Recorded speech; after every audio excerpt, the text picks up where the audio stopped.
Happy Tuesday, everybody. I don't know what it is, but a crime just got committed on the rest of my party by one of our friends in our Discord server. No. Why did you do that? Why is it backwards? All right, hang on a second. Where is this? Where do I need to go for this? It's in up general. In general, in the other server. Why is it backwards? Or with the power bottom. That's why it's backwards. It leaps like it's a frog. This is all right. This is what an atrocious audio-visual performance we're putting on right now for a bunch of people who can't see what we're goddamn talking about.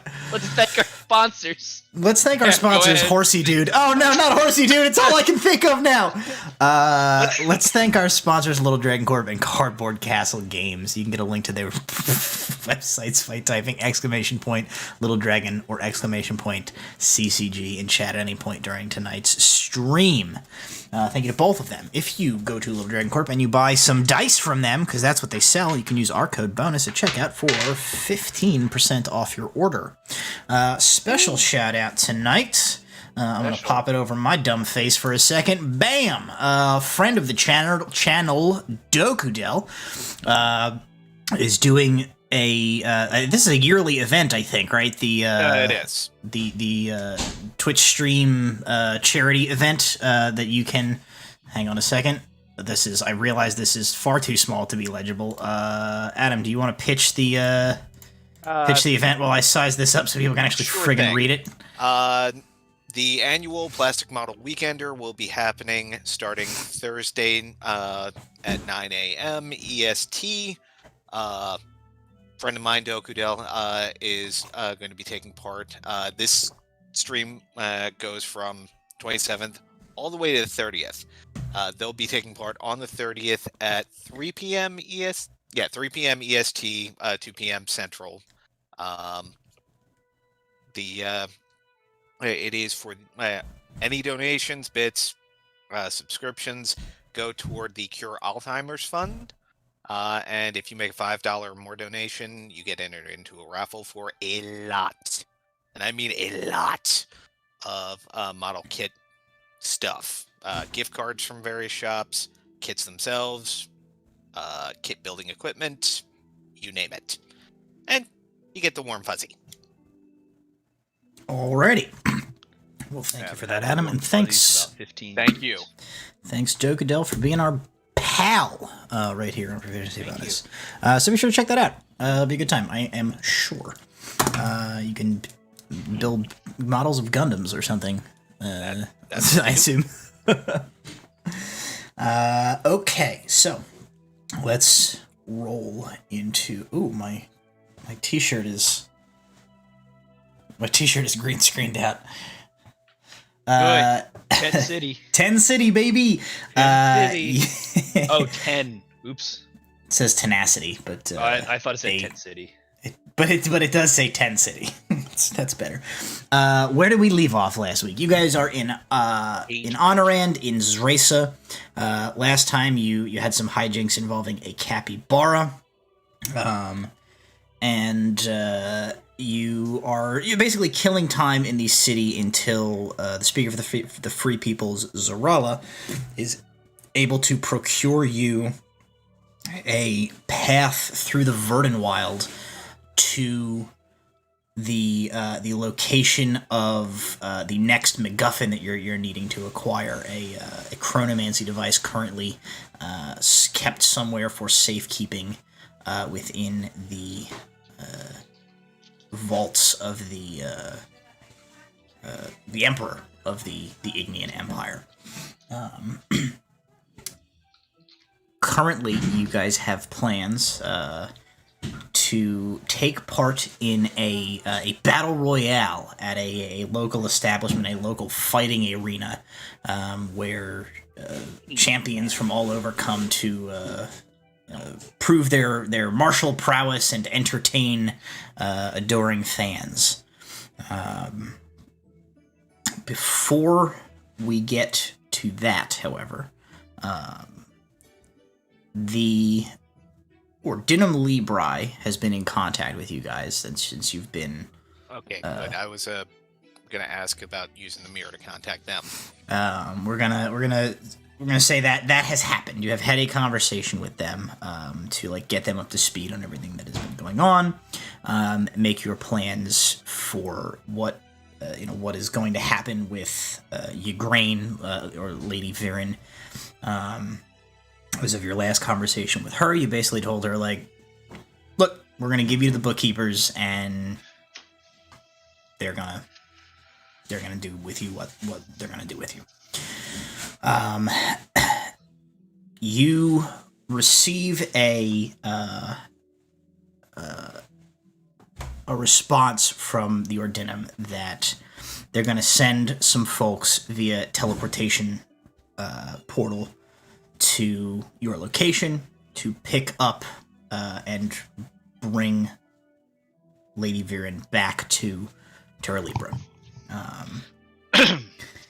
You awake on this day, knowing that this is the day that the bookkeepers are going to be arriving. You probably have a couple of hours to do something if you so choose. If you have any like business you wanted to like get at before having this interaction with the Ordinum Librae.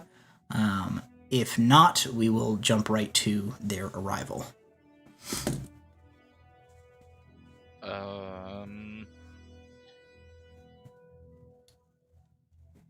If no one else, I do actually with Lady Viren. Okay, no problem. So Alar's going to choose a time when Zintris is not there, mostly because he wants a frank conversation. He does make a point.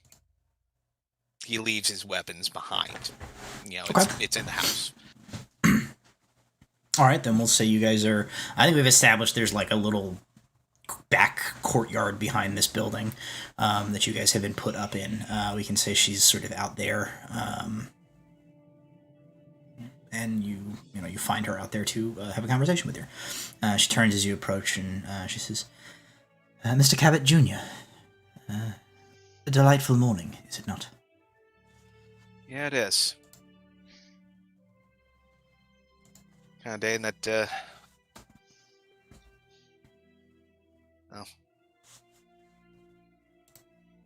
rare kind of day to just sit and be warm. She nods and contemplates for a minute, and she says, I presume you have come to impart some last words before I am clapped in irons and hauled off to my inevitable fate. Just a question. Of course. Really. Some will say it's a distinction without a difference. I don't. But a question, if I may. And you absolutely can opt not to answer. Why did you join the Brotherhood?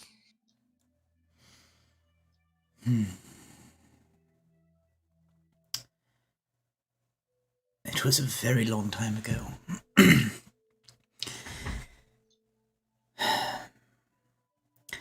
Empires are not monoliths. There are always those within any power structure who disagree with the prevailing traits of that society.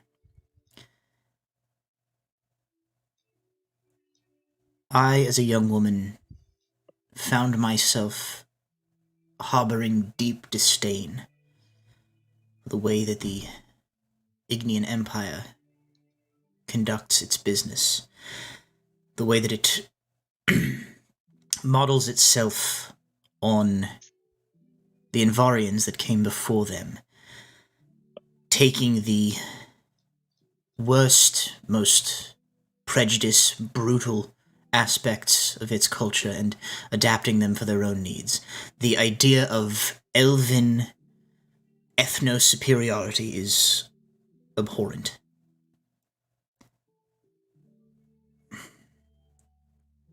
originally, I joined the Brotherhood because the person that recruited me, they did the same thing to me that the Brotherhood does to everyone when they reel them in originally. They promised me the thing that I most wanted. They promised me a chance to make the world in which I lived, the empire that I was a subject of, different than it was, better than it was. She sighs. Somewhere along the way, I don't know when, but I was swept up in the fable that the Brotherhood tells about themselves. You'll understand more when you retrieve the Arcanotech device and see some of the things that are founding the Brotherhood's most zealous beliefs. They sell the idea of a better world. A world free of the types of injustices that I saw every day living in the Empire.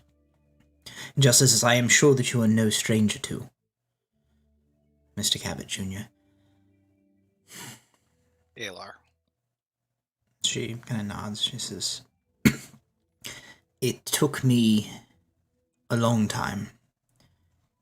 Far too long a time, and I think perhaps too direct an awakening for me to get any moral credit for it, to have my eyes opened. But eventually I realized that the Brotherhood was not trying to make the world a better place, and the Brotherhood was just as bad, if not worse, than the Empire that I had joined them to stop. One day I realized that I had become the thing that I started this war to fight against." She shrugs, but very few people get out of the Brotherhood of Artanis once they're in, and certainly not when you reach the upper echelons that I did. She looks around. The fact that I am here at all, the fact that you have agreed to send me on my way with the Brotherhood, and they the bookkeepers, and they will hopefully allow me to use my knowledge for some good, is miraculous, honestly. I just hope it will be enough in the end.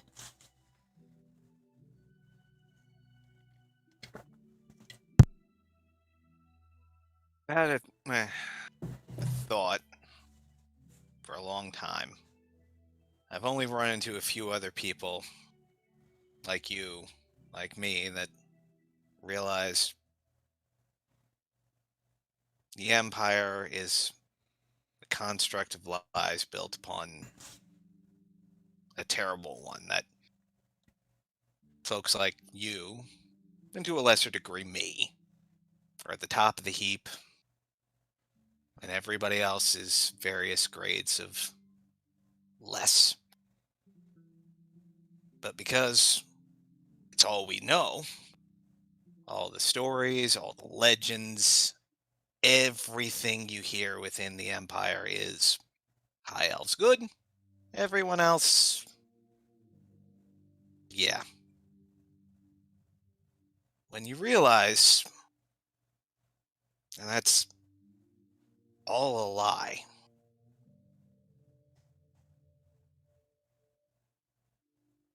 that your world is all a lie,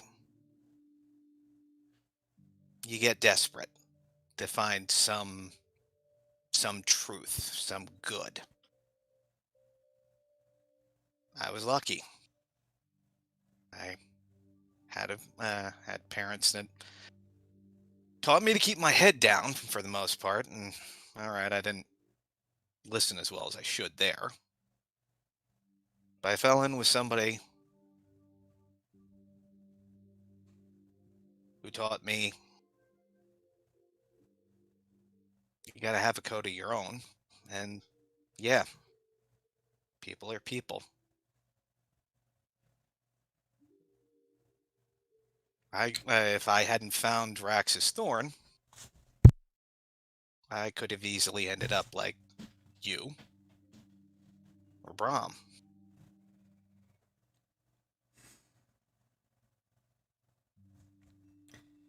I think that the paths our lives take us on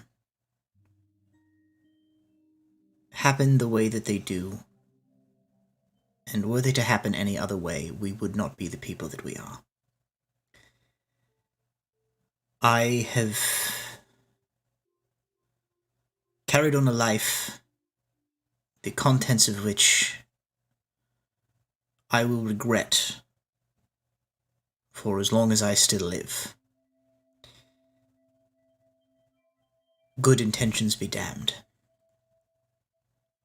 But though you may have only met a few of them, Ayla, there are more people than you think who share your viewpoint. If it's of any infinitesimal comfort, there's a lot of dead Ignean soldiers who are in a burning pile of rubble because of me and my friends. She says, And yeah, we did it for a good reason. But those people, those men, those women, this cat behind me,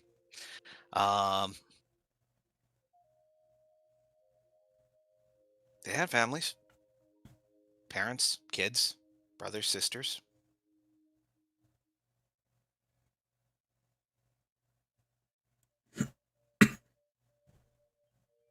Gonna regret that, doing that, what I did there for the rest of my life. It was the right thing to do, but it was still a horrible act. There's, unfortunately, when horrible things are happening, sometimes you have to do something horrible and yourself. The difference? You regret it. Pendragon? He's all in. No sacrifice is too great for his better world. If I'm fortunate enough to live to be an old man, I'm still gonna have nightmares about that warehouse and some of the other things that we'll probably end up doing before all's said and done. she says, it is a shame that it seems that, try as anyone might, the path to peace never finds a way to its destination that is not, in one way or another, through violence. She says, I at one time thought that the Brotherhood had the right of things, that their way was what would find peace for the people of this world. But I think that it is people like you and your friends that are the ones who may have a chance at making things better. I'm just somebody who steals stuff and knows a few magic tricks. And he gives a bit of a wry smile and he leaves her to the patio. Okay. I'm going to do something real quick. I just got their chat just told me we've got some kind of an audio delay going on. So I'm going to I don't really know what to do about this except to like restart stream real fast. So I'm going to try that and we'll see if it fixes it. So nobody go anywhere. I'm just going to unplug it and plug it back in and see if that does anything. Oh no, the internet.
we're back from outer space. Hopefully it's fixed. If That it's look not, on your face. I don't know. If it's not, the rest of this stream will in fact be a poorly dubbed Japanese kung fu movie, and you're just gonna have to live with it. It Oh, looks like no! it's correct. It's the monster! Oh, good. Okay, so you, great. You depart from Lady Viren, and after a little bit of time, the Ordinum Libri's representatives arrive. A teleportation circle opens up in the courtyard in the back of the little domicile that you guys are staying in, and through it steps several figures. You recognize Mishkalantia Kelrook. You recognize the large metallic form of Riker. And there is a third individual who you have never seen before, but they are carrying a box in their hands. As the three of them step out, Riker looks at the group of you and he's like, "Hi." Good to see you, Riker. And Mishkalantia says, "Very well then. If everything is in order, we will return with Lady Viren to Terra Libra." She kind of looks at Lady Viren and she says, "Is there any business that you must conduct or affairs that you must conclude before we depart? We are on a tight return schedule. A portal will be opened for us in just a minute before we can return." And Lady Viren says, I must admit, slightly curious as to what arrangements you've made for me. She says, "Understand, I will submit to any confinement that you see fit, but I would like to know before stepping through the proverbial and literal portal to the unknown. And she says, and of course, if there is time, I would like to say goodbye to the individuals who saved me from an extremely unpleasant incarceration, and to my companion who has been with me for a good many years." And Mishka takes out a pocket watch, and she's like, "And yes, I believe that we can make this possible. I shall be brief about our plans for your arrangements. The Ordinem Libri, we are not a government. We are not jailers. It is not our place to enforce laws on citizens of countries. That being said, there is a continent-wide war currently being waged between the Ignean Empire and Mithlinde that has drawn in every other civilized nation in the region, that is being spearheaded, prodded, funded, who else knows what, by the organization that you are a former member of. We cannot simply allow you to go and do as you will.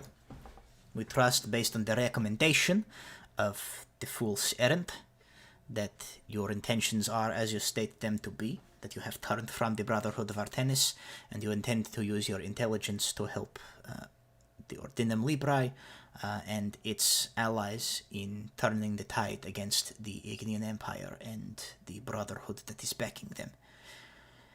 So, something of a protective custody has been arranged. We have prepared a set of simple living quarters for you within Latria's Keep inside Terra Libra.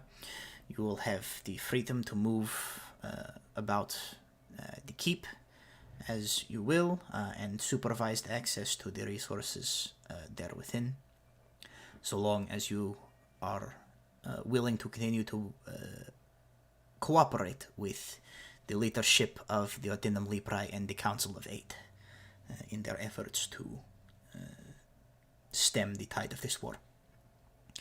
Is that agreeable to you? Lady Viren says, yes.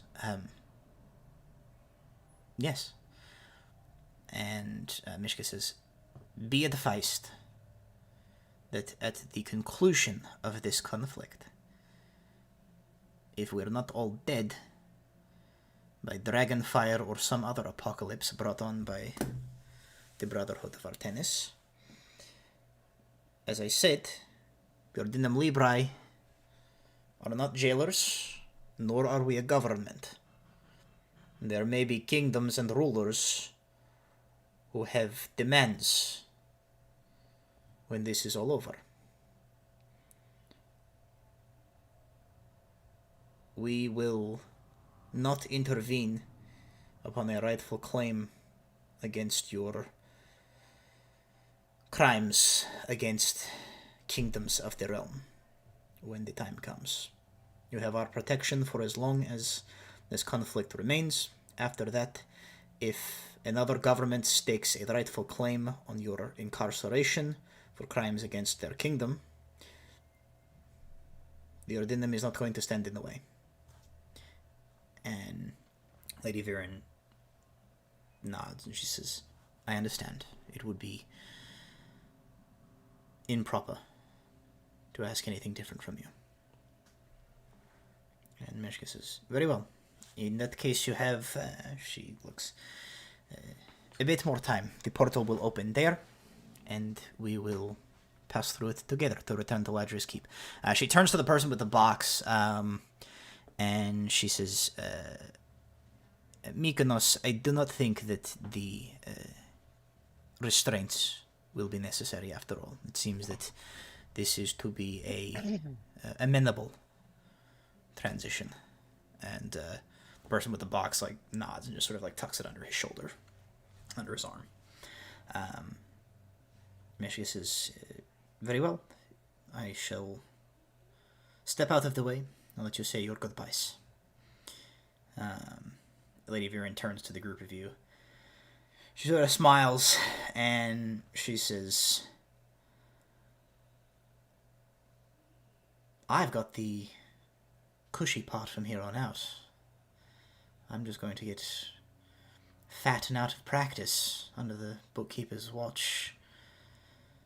The hard part is up to you from now on. I don't envy you, but I commend you.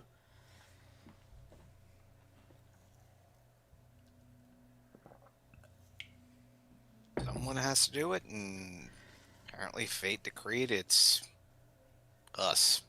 God's help us all.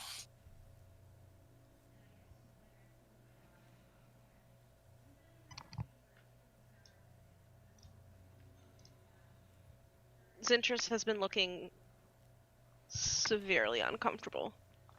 Okay. I think The entire she probably like turns to you now, sensing that like the moment is coming near for her to depart, and you guys have not like. And she looks to you and she says, "Well, I suppose this is a parting of ways for now." I suppose this might be the only time I get to say this to you. But you're wrong. Yeah. I'm going to Terra Libra with you. You set me on one mission. I did it. I think I can be of more use there. And I look at the fools. I'm no good in battle. And something tells me I can be of more use there. And I look back to Viren. I know you don't want me tied to you. This isn't me following you. Completely. This is just delaying our goodbye a little longer until the Ordinum can give me something better to do with my skills. I'm going where I can do good. It'll be okay. I would argue, but I've known you long enough to You know, the look in your eye right now tells me that that would be a waste of time. Considering I am currently a prisoner, I suppose I don't actually get a say in the matter, do I? Considering you also fired me back home, technically. Damn it. Yeah, you don't quite have a say anymore, unfortunately. Your fault for making me strong and setting me loose on the world, I think. You're sure? I think I'm more use there. They'll find a way for me. And whatever I do find, I look at each of the guys for a moment. You'll hear from me. You sure you're ready? And he holds up the mirror to be our contact. I feel like, at least through this way, I get the added bonus of bugging each of you one at a time. Also, not having people throw spells and knives and such at you. I don't think I'll be fully away from that. Maybe for like a week until they figure out what to do with me. If anyone throws spells and knives at you inside Latria's Keep, we will have bigger problems to deal with then. Yep. And as you guys say this, the like portal opens, and Mishka says, "It is time. Anyone who is returning to Terra Libra through the portal, please." Alar gonna stick out a hand, and Draconic, take care of yourself. I'm gonna miss having conversations. Draconic back. All of our conversations will be in Draconic from now on. All the better. Well, if this is goodbye, what he probably said, and I'll also throw a hand out. Be careful, Walter. There's enough going on with you that concerns me. So if I learn anything about what's going on with you, I'll reach out directly. Appreciated. I smile up at Brom and Oz because they're both taller than me. I would say don't die, but we're the ones probably more likely to die. So hope we don't die, so we can maybe get a beer sometime or something. When this is over, I'm buying everyone around whenever I get gold again.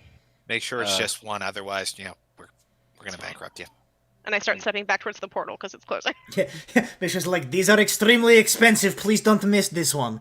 And I wink at Oz as I go through because we're not too effusive with our words with each other. Make sure people treat you fairly. Always. And then If they don't hit him, you get a thumbs up through the portal, and that's be like Terminator 2 style. Yeah. Says The portal. Zintris goes through, followed by Mykonos with his box. Lady Viren steps through afterwards. Zintris behind her. Riker begins to head through the portal and turns to look back. He says, "Okay, bye. Good luck." And right before he enters the portal, from deeper inside the house, you hear. Oh, hang on 1 second. Keep that open. Hold the door. And Rogers and the boys come out. And Rogers, Rana, and Carlisle are all together. They have their stuff. And Rogers says, "No offense to you folks, but the job that we were doing has concluded. We got sort of what we needed out of it, and you're all probably gonna get killed in the Empire in a week. So we're gonna hitch a ride real quick with these guys and get super the fuck far away from the war and all this other stuff." Yeah, I would have figured staying here would get you further from the war, but Rana, if you're up for it, I'm pretty sure they would trade your knowledge of Estelgath probably for coin. She says, "I will speak with them." And Just a thought. The three of them Before he leaves, I put my hand on Roger's shoulder. Okay. And I just want to say, from the bottom of my heart, get fucked. Push him like pushing him. Hold on. Make a perception check. Hold on. Can I get like can I catch Rana's eye and just Sure. give her just like the call me? Call me. Call me something? That's what I'm for. What'd you get? 16. 16. Okay. Okay. Now I need you to make a contested sleight of hand roll real quick. Okay. Oh, bud. Ooh, buddy. Isn't he a rogue? Yes, he is a rogue. 24. Ooh, okay. All right. So Osrius, you do that to Rana. She pauses at the portal and she like looks at you for a second and she goes like, and then she goes into the portal. So there's a chance. You, Braun, you have this this moment with Roger. Put it at the bottom of my heart. Get fucked. And then you rolled. Your first roll was a perception roll. As you push him, you notice that he's like oh, going through the portal. He's currently stealing your wallet. And as he like goes back through the portal, like the wallet comes out and you like just manage to snap it out of his hands and he goes like, damn it! It disappears into the portal. I just wave at Carlisle. Take care of yourself and them. I start slowing. That was a good show. Joke's on him. This is a decoy one that's just filled with cheese. Like a bunch of slices of Swiss cheese in it. Carlisle stops before he goes into the portal. He's like, "Could I have some of that cheese?" Yeah, buddy, you can have all the cheese. Oh, thanks. I gotta change it out every couple of days or it gets rough. You take care of yourself. He takes the Carlisle. cheese. He's like, "Ooh." Take care of yourself. Yeah, it's Carlisle. been a while. Take care of yourself. You were technically carrying it for a while. He waves to you guys. He goes in, and you just, as he like disappears in the portal, you definitely see him like go to eat the cheese. And the portal He's making a Constitution save on the other side of that Yeah, portal. he. Oh my We god. don't know what happened to him, but he 6 months from now, we found out if that guy shit his pants or not. he disappears. Another universe, another time. Tell you later. Smell you later, literally. The portal closes, and the group of you are left Zintrusless. Whoop! Behind the. Let's see. That's how Brittany stops being friends with us. She just doesn't. She doesn't tell us, and we never see her again. We never see her again. She leaves for good. Okay. That being the case, you guys have the better part of a day to kill. If you have something you need to take kill somebody. care of, tonight is when you are to go to the fighting arena to partake in the battle royale. Then I'm finding a weightlifting station and lifting gnomes. Okay. I don't know. I'm just ever since I'm hearing since Osrius of hearing the cage match and knowing of the advertisement that they have to do, and being kind of like in this space, it's kind of gotten him like, yeah, I want to do this. So it's been like, it's maybe been more on his mind. Like Osrius is not always about like just like beating dudes up, but like here it's like it's the prime time of being like, you know that you are somebody if you can prove yourself there. So it's just like, yeah. All right. Well, if you guys have, like, if nobody has any like business they want to conduct in the city here, like during this day, again, we can just fast forward time to like this evening. Not necessarily business, but I do want to like find out more about like what the like specific rules for this thing are.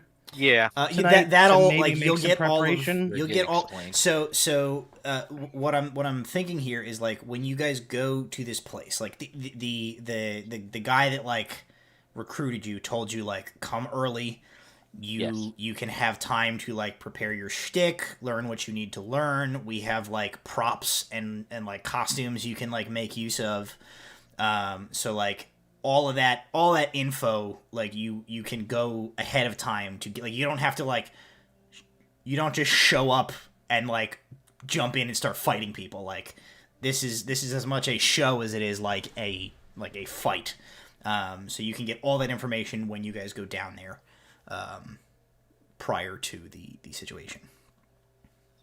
Okay. Then I've got no business. Okay. So you guys spend your day however you're spending your day. Azrius finds like one of those things that it's like a long pole that like you hang water buckets on to like bring them back from the well. He gets one of those and then just like is squatting, and like nearby like a crowd just gathers around him, and like more and more gnomes like hang on to this thing, and they like see how many gnomes Azrius can squat. Yeah. So you kind of pass your day. You build up like some hype. Like people come see like this like beefed out Goliath like doing feats of strength. Right. That is definitely worth the 5 gold that I'm going to drop for him. Woo! You guys have 5 gold. I got a lot of gold. I got a few. I got 30 gold. It's a good thing. It's a good thing he didn't steal my wallet, because he would have gotten a lot of money. Oh yeah, that's right. No, I was stolen by the Agnians. Roger is continuing his streak of really getting owned by you guys. So Brahm definitely doesn't keep all of his money in one place. Sure. All right, so you guys head over to the arena. Again, it's a big building that encompasses like the entire corner of like a city block. As you go inside, and are directed like down to a sub-level beneath,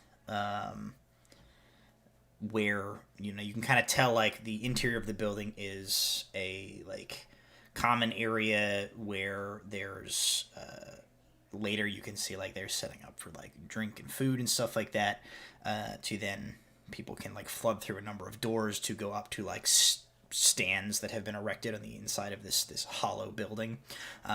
You guys head down where there's this whole like sub level where all of the like behind the scenes stuff goes on.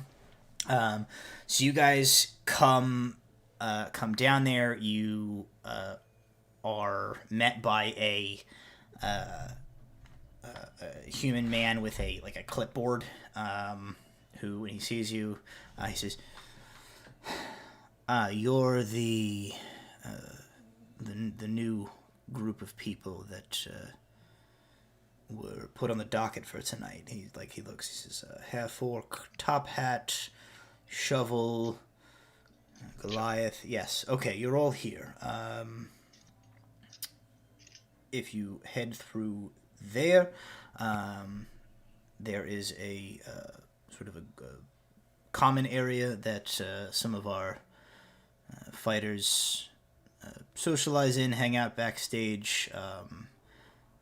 Back through that door that way is the props and costumes room. If you haven't brought your own and you want to dress yourself up for the performance somehow, you can make use of anything in there. He says you have about 20 minutes, and he says that gentleman there, and he points to a guy off to the far side who's like talking to a couple of like big burly guys in these like very ostentatious outfits. He says, talk to him before you prepare to go up. He'll explain the whole deal to you and prep you for tonight's festivities. He awesome. Waves you in. So there are a number of like wrestlers in this area, just like kind of milling about, talking to each other. There is the like costume and props area, and then there is like the guy in a very well tailored set of robes that you were instructed to go talk to before going on. What are you guys doing? I don't know what my costume should be, but for it. I guess they're gonna let me fight, or is there like a flyweight division? Is magic allowed? I gotta ask a lot of questions. Yeah, I'm gonna approach the guy in the robes and find out the rules of the road, as it were. Okay. So you guys go up to this person in these robes. He dismisses the two people who are standing in front of him, and he turns to you guys and goes, "Oh, how you doing? Yep, you got the look of the new people. Nice to meet you. Name's Vince. Vince McManticore. Nice to meet you." Nice to meet you, Mr. McManticore. First timers. Want to know, what's good, what's bad, what's legal, what's not. Right. Okay, so here's the deal. This is a show more than anything else. And he says, Okay. "This is non-lethal. We are not killing anybody in here." Okay. He says, "You can get rough, you can get rowdy. You can use." He looks specifically, Walter, at you. He's like, "You're definitely a magic boy." He says, "You can use spell trixies, non-lethal stuff." He says, "The flashier, the better." Will it plan this out? Will it blend? He says, "The flashier, the better." I can do flashy. I don't know that I can do non-lethal that well, but You're gonna have. He says, You're gonna "Don't have to try real he says, hard. "Yeah, try real hard. Or you're not gonna like what happens if you mess it up." I don't think it's really a choice here, buddy. He points to the others. He says, "You can see the general vibe we're going for here. The crowd likes somebody with a shtick. The better your shtick, the more they like you." He says, "You can be a good guy. You can be a face. You can be a bad guy. You can be a heel. Up to you. Whatever your bit is." Tonight's festivities are taking part in 2 phases. Since you're newcomers, you need to prove that you've got what it takes. I'm not just going to put you on the main show until I know that the people are going to be interested in watching you. So you're going to be the opening act tonight. We're going to do a 2v2 tag team. Whoa. He points to a couple of the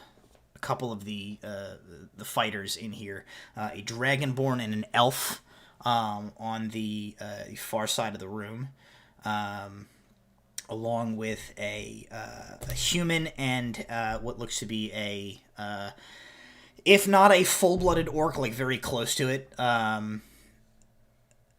that are like talking with one another. He says, basically the rules you'll see when you get up there. There's a ring in the center. Get in the ring. 2 people from each team. Tag each other out when you want to. Ring outs and pins, or knocking your opponent unconscious, are the ways to win.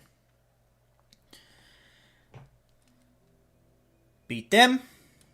Take home the prize for our opening act tonight. A pretty, does a money gesture, pretty wealthy merchant, something like that, who's stuck down here because of the war front from Valand, has been acting as a patron, putting up gold for prize money. So the prize for the first round tonight, if you win the tag team doubles match, is a pot of 1,000 northern gold. And we understand it to be Mifflindian gold. It's either Mifflindian or Valandan coin. Gotcha. They don't care down here what it is. It's just northerner money as far as they're concerned. He says, if you win that, you move on to our main feature, the Battle Royale. That is a team match. It'll be you guys versus a team of other fighters. We bring a big old cage down. The grand prize is sort of suspended above. Last team with a man standing to get their hands on the grand prize takes home the bacon. He's like, questions? Non-lethal? First thing I said. I'm real concerned about you, my guy. Well, we'll take care of him. Don't worry about it. Non-lethal doesn't apply to him if he starts breaking the rules. Alright, well. Let's go find our shtick. Yeah. Go do it. Ooh, yeah. Yeah. All right, Brom, you're the showman. What do you suggest? Oh, I'm all right. I'm Bonesaw Brom. We already know that. Okay. I think Oz we said was Dr. Oztavius, Dr. Octopus, Dr. Octopus. Dr. Octopus. Octopus. Do you have any suggestions for? I don't make myself into an octopus. For you. Walter, I think the creepy green Shoveler? goblin. The shoveler is also good. I was gonna say the waltzer, and I'll like Oh, Walter. How creative. the waltz with a Z. You gonna dance? May I I only got a suggest? shovel, my guy. May I suggest, since you have the shovel as your stick, the gravedigger? Yeah, what are you, stupid? That was right there. Like the monster. The Undertaker? Great. Gravedigger It's Undertaker. just my old job. Take her under? Just for copyright Take her reasons? Grim Copyright Reaper reasons? with the shovel. Alright, Alar. We gotta come up with something for Alar. Alar. Elfie boy. No, that's the best thing anyone's ever said. I will. You won't even make it out there. I will beat the shit out of you here. I don't know why Elfie boy was the first thing that came to Oh, my what head. about the twin blades? Oh, what? I don't do twin blades. What is And he this? doesn't have a twin. Okay, yep, definitely wasn't gonna say something else. All right. You Captain Stab. I don't know. Captain McStabby. Oh, come on. I thought you were a showman, Brom. Come on. I am, but you don't give me much to work with. The Jesus knife. Christ. What about the I don't know, the knifeinator?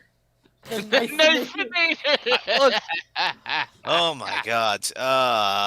No, I'm thinking. Hold on. Sergeant Knife. Stabs. Knives are us. Knives are us. Dress him up as a giraffe or whatever the fantasy equivalent of that is.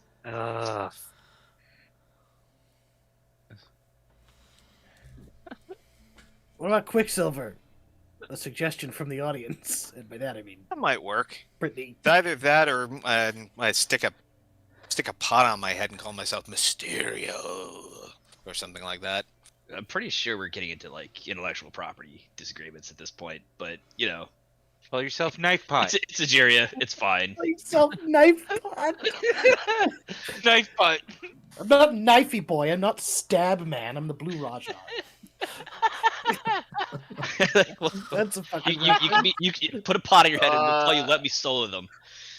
I'm not that good. All right. Yeah, Quicksilver will work. Quicksilver. I'm shifty enough. Nesquik. What did we settle on for Walter? There's Undertaker. a YouTube. Gravedigger? Gravedigger? Yeah. The Grim Creeper. The Grim Grim Creeper. There we go. Grim Creeper. I'm writing it down. Yeah, there it is. Well, and we will be playing a heel, so. Alright, hold on a second. I'm gonna like disguise self, and it's gonna be like a bent up old creepy like top No. hat. It's all like Okay. flopped off to the side. Creepy eyes are out. The Grim Creeper.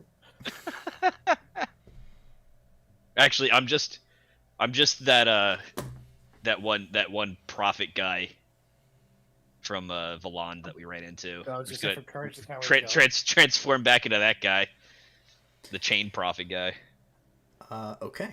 Just So- turn the shovel around. I will let you internally think about what costumes you come up with for your shit, and then we'll do a reveal when you guys like step out into the ring. Okay. Anything else before I advance to the start of the festivities? No, yes, no. Okay. Then an allotted amount of time passes. You get your costume situated. You prepare yourselves, and you are ushered to like the wings of the main area here, where you can hear like on either side of you and above the like stands full of viewers of this spectacle are noisily talking and cheering and stomping and moving around. In the center of this space of this arena is a large square ring with like rope guards around the outside. It's raised 4 feet-ish off the ground. And it is being like lit from above as the show is preparing to start from the opposite side of where you guys have been like positioned to come out. Vince McManticore comes out. he walks like this. You all know it. You know what it looks like. Oh, he comes walking out. His arms don't work properly. He's got something wrong with his legs or something. He does that walk out. He comes into the center and he says, "Ladies and gentlemen," he says, "Welcome to the arena. Have you come to see mayhem?" Everybody, cheers. "Have you come to see bloodshed? Have you come to see an absolute display of the most brutal martial prowess you've ever experienced?"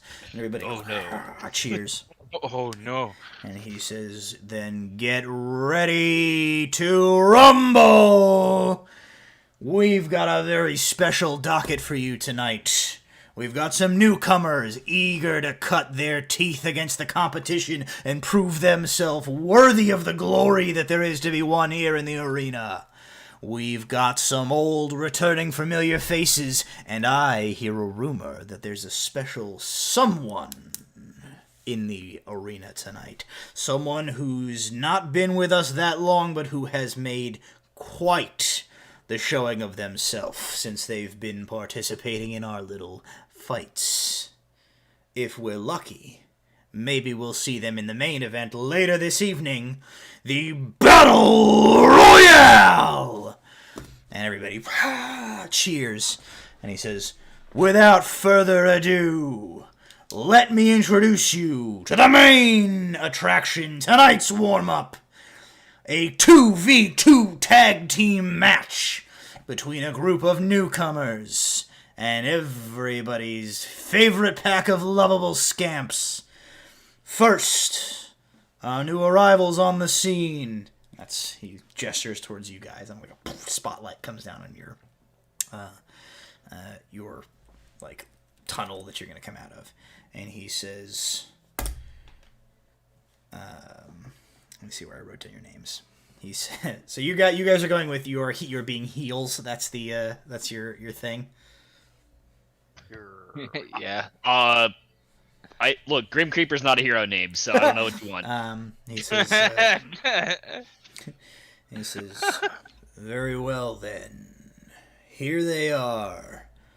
A menace standing at 6'4", weighing in at I don't know how much, because they only got here 15 minutes ago and we didn't weigh them. Wearing his signature outfit," and go ahead and describe yourself, Brahm, as you come up. Brahm is wearing big white glasses and a colorful purple bandana. Sure. And has like a shirt that's sort of like a ye old t-shirt. Okay. On. And it does have sleeves that have like ridiculously long fringe on it, and that's also purple and black in Brahm's traditional colors. And then wearing like spandex doesn't exist in this world, but like sure it does. Spandex. Yeah, it absolutely does. Spandex pants and He pants. was Absolutely. like, "Yes, it does." Just it's Macho Man Randy Savage, but in purple and black. Absolutely. And So you come out, and Vince McManticore says, "He'll break you down. He'll beat you up. He'll chew you up and spit you out. He'll saw your bones. Boom, saw Brahm." You do this, and a bunch of people in the crowd are like, "Oh, yeah, bones saw Brahm." They start doing it. Taylor like, "Holy shit, that actually works." He says, "Next, He's lightning quick. He can't be stopped. Blink and you'll miss him. The speed demon. The master of precision. Quicksilver! Baylor runs out of the tunnel. He is wearing a black and silver like a speed skating outfit on with yeah, more or less. That's helmet. He runs up to the ring, and as he hits as he slams a fist against the turnbuckle, he sets off a booming blade for all right, very good. Yeah, like everybody likes that. They go, yeah. He says, "Hide your women, hide your children." Hide anybody that you don't want to get looked at in a real uncomfortable way. He's creeping in your windows. He's coming in your doors. That's right. You know him. You'll hate him soon enough. The Grim Creeper. I'm going to do a combination of things. I'm going to have... None of which legal. No, it's fine. I'm going to use my little Skelly boys... Oh shit, where'd they go? I have too many spells. I'm gonna use dancing lights to have like an illuminated figure come out, and then like as it exits like the darker cave, it just disappears, and then I'll misty step out into the spot that it was. Okay, you do that. It is dead silent. Additionally, I am dressed as an old man in what is effectively a diaper. My creepy eyes are fully out, and I have my shovel. My creepy eyes are fully out. Diaper full, creepy eyes out. It's dead silent, but I would like to cast... is it Minor Illusion that could be a sound, right? Yes, Minor Illusion. Just like one guy from the back row, you hear like a... and that's it. Like one lone woo. That breaks the one woo sort of breaks the illusion, and a bunch of people sort of start to like clap, but then people are like boo, like they start to get into the spirit of like, oh, like we're supposed to not like this guy. He's like he's a creepy toucher character or whatever. It's less that Brom cast Minor Illusion, and more was the magical equivalent of going like.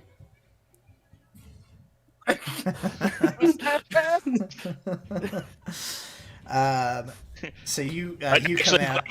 I'm gonna feed in. It's like your booze sustained me. He says, "Last but not least, your booze mean nothing. I've seen what makes you cheer." Last but not least, measuring is we don't know because we didn't have a measuring tape big enough. Weighing in it, we don't know because he broke the scale.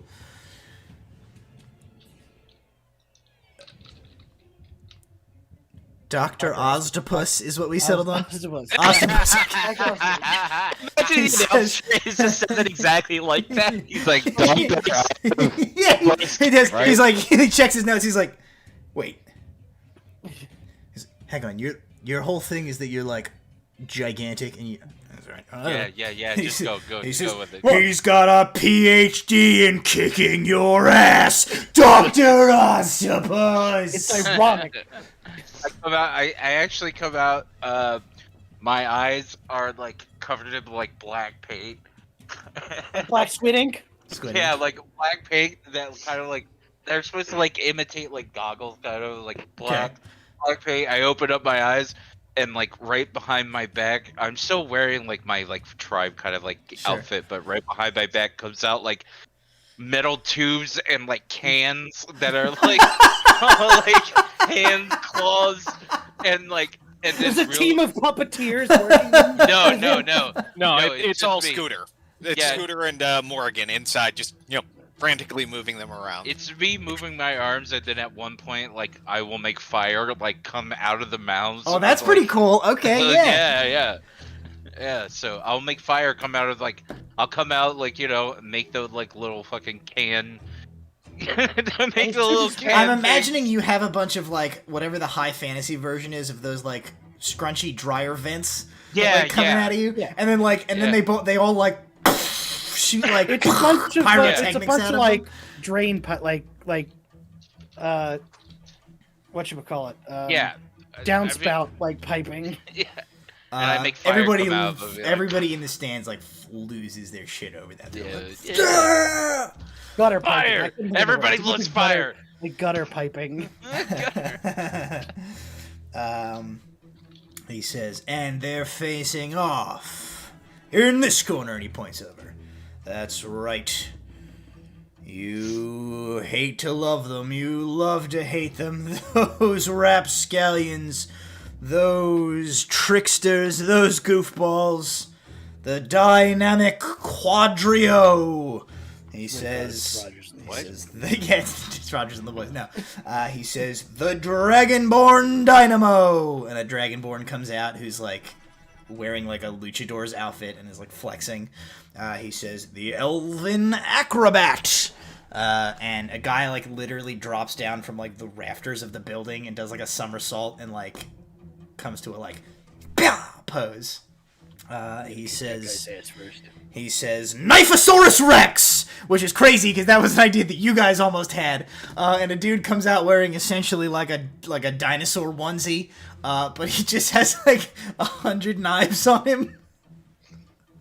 And the last one he says, and a special treat for you tonight, punching a little bit below his weight class, but here for your entertainment, the Boulder. And Dwayne "The Rock" Johnson himself comes out. There's no height. It's just literal Dwayne "The Rock" Johnson. He comes out, and he's like, "Oh no! The hierarchy of Requisite is about to change." There's the Boulder, and he's like, "Do you smell what the Boulder is making on his campfire?" And he does the John Cena thing for some reason because that's the only wrestling move I know. I thought I smelled something. Right. Alar's gonna lean toward Oz. We gotta drop him first. Yeah. That guy looks like he's gonna try and beat us with the other guys. So you guys step into the ring. Let him come. Vince McMahon he goes, "All right, gentlemen," he says, "shake hands. I want to have a clean fight here tonight." And as you guys step up, Dwayne "The Rock" Johnson, the Boulder, he kind of like leans in to you guys, and he says, "All right, boys, let's have a good match." He says, "Hey, look, we've got something else to do tonight, so we don't really want to fight in the final. So let's make it look good. Let's bring home the bacon. But if you could get us out of here in like 10 minutes, that'd be great." Yeah, cool. Sniff my ass. I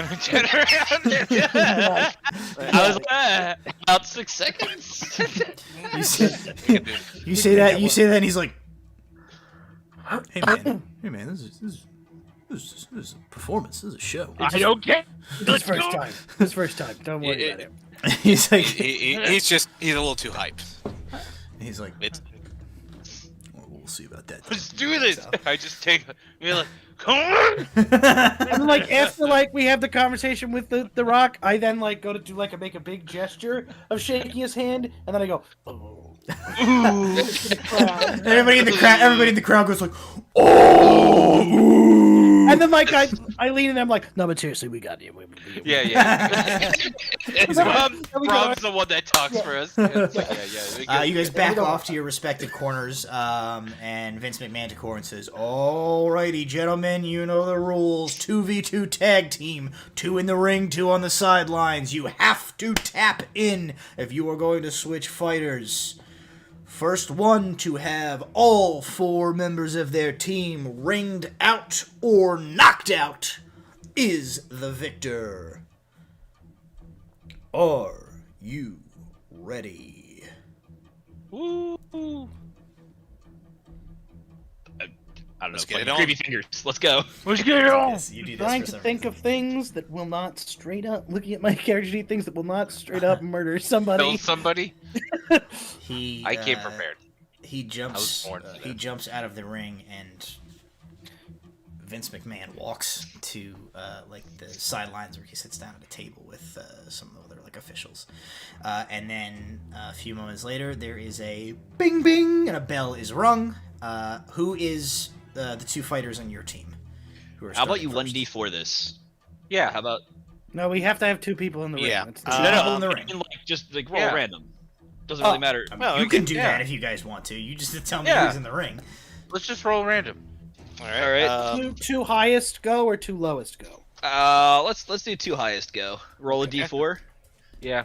I'll do the same for them in the spirit. Yeah, I will. I I'll have just one do it right on. I rolled a D&D 4. Beyond. I rolled the 4.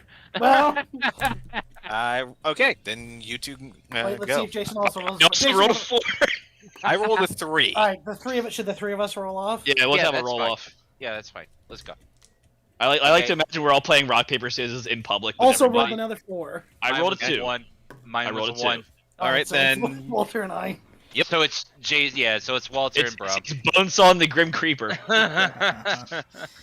All right, Bonesaw and the Grim Creeper. You guys jump The in. 2 magic users, great. Oh no, it's That's within the first 6 seconds. Bonesaw, Bonesaw and the Grim Creeper. You guys get in. Dr. Oztopus and Quicksilver. You guys wait on the sidelines. The other team, I did the same thing for them as you guys did. You face off against the Boulder and Knifeosaurus Rex. With whatever I said the other 2 guys' names were, the Dragonborn Dynamo and the Elven Acrobat on the outside. So the bell dings. I'm not gonna do an initiative for this, as that's gonna drag this out for a long time. We're gonna just kind of be freeform about all it. right. Very first thing I'm gonna do. Mold Earth. I'm just gonna say, all right, get in. What are you molding? The floor. The Don't floor tell- of what? Is this an arena?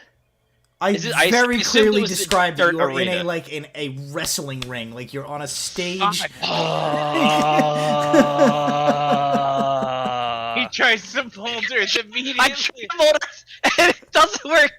And it's like, just Well, kidding. I'm out of ideas. Okay, Jesus, so look all right, so around. that's Walter's action. What is Bonesaw gonna do? Oh, I'm gonna Shillelagh as my bonus action. That's By fine. the way. I will make a big show of stepping into the ring and Bonesaw. Bonesaw. Let me start doing Bonesaw. Oh, I thought Oh, this was outside. oh shit! He's activating the bone saw. So you guys for your first 2 actions, you guys do nothing. Hold on, I'm not done. Oh, I'm not okay. done. Proceed. I'm not done. I'm gonna point to who was it who's in the ring with us? The Boulder The Boulder and and Knifeosaurus Rex. Rex are in the. I'm gonna point to the boulder and go, on balance, off balance, doesn't matter. I'm better than you are. I'm gonna vicious mockery him. Okay. He'll make a con save. I think that's a con save. Yes. He rolls a 16. That just saves. Okay. Damn So it! you do that. You showboat and then try to vicious mockery him. You try a spell. No, it's a wisdom save. Oh, wisdom save. Well, he's doing flat rolls. It's a 16. I don't have these guys don't have stat blocks, Still saves. so he just get a 16. You try to Doesn't do a matter. spell that There's does not many work times in the they arena. Those guys run at you simultaneously, and they both missile drop kick both of you. They're gonna roll to hit. That's a 10 against Brom and a 4 against Walter. That does not. I imagine that they do their flying jump kick as as my spell fails, I'm like, you wouldn't hit an old man, would you? And they just missile kick right by my head. It's like, oh, you would. Boulder eats born the long ways. Can I attempt with my reaction to grab the foot coming at me? Sure. Make a dexterity check. I want to make that sign immediately. Oh, I was like, where did my D20 go? It's over there. That's a 17. 17. That beats his 12. So they run past you, rebound off the ropes, and then both throw flying drop kicks at you. Brom, you manage to catch the foot of the boulder. And so Walter, just you I don't know, you sort of I just do out of an the way. old man shimmy, yeah. So So Knifeosaurus Rex completes the kick and then boom, hits the ground and does an exaggerated he rolls like he's dazed. The boulder, you catch his foot and he's like, oh. I'm going to, while he's got his foot, I'm gonna cast Gust at this man and knock him off balance. try to At push the boulder? him. Okay. Sure. He'll make a strength save. Is there a Yep. referee here? Strength save. There's not. There's not. No. Okay. Strength save 16. Strength is 16. He gets a 15. He fails. All right. He's going to. Yeah, I guess we'll push him 5 feet away. I don't think he goes anywhere because Brahm's holding him, but I think he he falls. I was just gonna say I would be using my action, and what I would do is before I do it, I would like subtly, because I'm like holding his foot, I like tap his like calf like this, and then I do like the I'm gonna twist you move, but it's like the subtle signal of prep for So he's gonna try to jump to like. Yeah. Like do it like multi-spin and then like hit the ground. Okay. Aided So- by the gust. Aided by the gust. So it's like it looks even crazier. It looks it looks It's crazy. essentially like, this is for the show. I'm gonna flip you. So he kicks, you catch his foot, and then like you guys choreograph this like gust of wind, and then you like throw him, and he goes like whoa, whoa, whoa, whoa, whoa, and like slams into the ground. And I turn to the audience and I go, I'm gonna make pebbles tonight! Ooh, yeah! I'm going to sprint over to the corner and tag Dr. Octopus in. And be like, get him! You tag, you jump out, Oz, you jump into the ring. I'm gonna actually seeing a boulder on the ground. Boulder's on the ground now, right? Both of them are on the ground, actually. Both are on the ground. Can I give him a gust-assisted jump off the side to make I'm him go a jumping little off bit the further? ropes. Okay. I'm jumping off the ropes as soon as I'm tagged in. I'm like coming in and I'm bouncing myself. So you off the ropes. you pull back on the ropes and then like Uh, throw yourself Remember, into we the don't ring. want to like take him out too fast. No. I'm coming in. I'm coming in with an elbow. They can take an elbow to the chest. You It's can take it fine. out. Got hit with the Say, elbow. we don't wanna Roll, finish this fight yet. Roll to hit. Yeah, it's fine. He will roll to evade. Is it just like plus strength? That's Yep. it. Plus your strength. Okay. 18. Ooh, 18. He gets a 16 to evade. So you, he goes like, but he does not get out of the way, and you come down with the elbow drop from the top rope. People's elbow. The Comes in people's with elbow. the people's elbow. So you like, boom, the whole ring like reverberates, and he's like, I get- Yeah, and I get up. I'm gonna get up and I'm going to rage. But that rage, it just like lets off the fire. There's like the bonus action for They shoot fire. out the So back. it's just Very good. yeah, it's just like I get up and I start like looking over to the crowd, be like, shooting the fire, gonna be like raging. If that's, I guess the other one is just like. So as you Can I- do that, Yeah. you like turn, and from the ground, Knifesaurus Rex like pulls a bunch of knives from his like bandolier of knives. Oh, and, okay. like, throws them at you, which you Okay. guys would know because the like costume and equipment room was full of stuff. Like you know that these knives like are blunted, so like, Okay. it's not great to get hit with them. Still, like this is tough medieval fantasy version of WWE. There is still a non-zero chance of getting maimed badly, but they're not going to like necessarily kill you. But he throws these knives at you. That is a 17 to hit. That misses. Can I catch one with my teeth? Yeah, sure. Cool. So you like you spin, you catch a knife with your teeth. Yeah, and show it to the crowd. They're like, yeah. Then I like, kind of like, knowing it's blunt, but it's like try to like throw it into the ring to make it stick. Okay, yeah, you can do that. Yeah. So I'm trying to put on the act. Sticks in the ground. The Knifesaurus Rex, seeing you like deflect and catch his knives, he like turns over and he like scrabbles to the side and he tags in the Elven Acrobat, and he like rolls out under the rope, and the Elven Acrobat like kind of mimics your move, but instead of like a brutal jump, he sort of like slingshots himself gracefully in and does like a somersault, and he lands next to the boulder, who is going to jump up and he is going to try and grapple Braum. He rolls a nat 1. Oh no. He caresses Braum on the All way of a up. sudden, Braum It is gets filled with oil. Click. So the boulder is like attempting to grapple you, but he's not going to get his hands on you. What are you guys doing in response? And the elven acrobat is now in the ring as well. What I'm going to do is I'm going to grapple. I'm going to try to grapple the acrobat, and then simultaneously tag in Alar. All right. Roll to grapple the acrobat. He'll roll to defend. Okay. That is a 17. He gets a 19. He like whoop-ah, jumps out of your way, but you can still tag. I still Alar. tag Alar. Yeah. All right. I jump up to the top of the turnstile, and I'm going to attempt to dive onto the acrobat. Alrighty, make a roll to hit. Strength or dex? Whichever you prefer. I'm definitely a dex fire, so it's 14.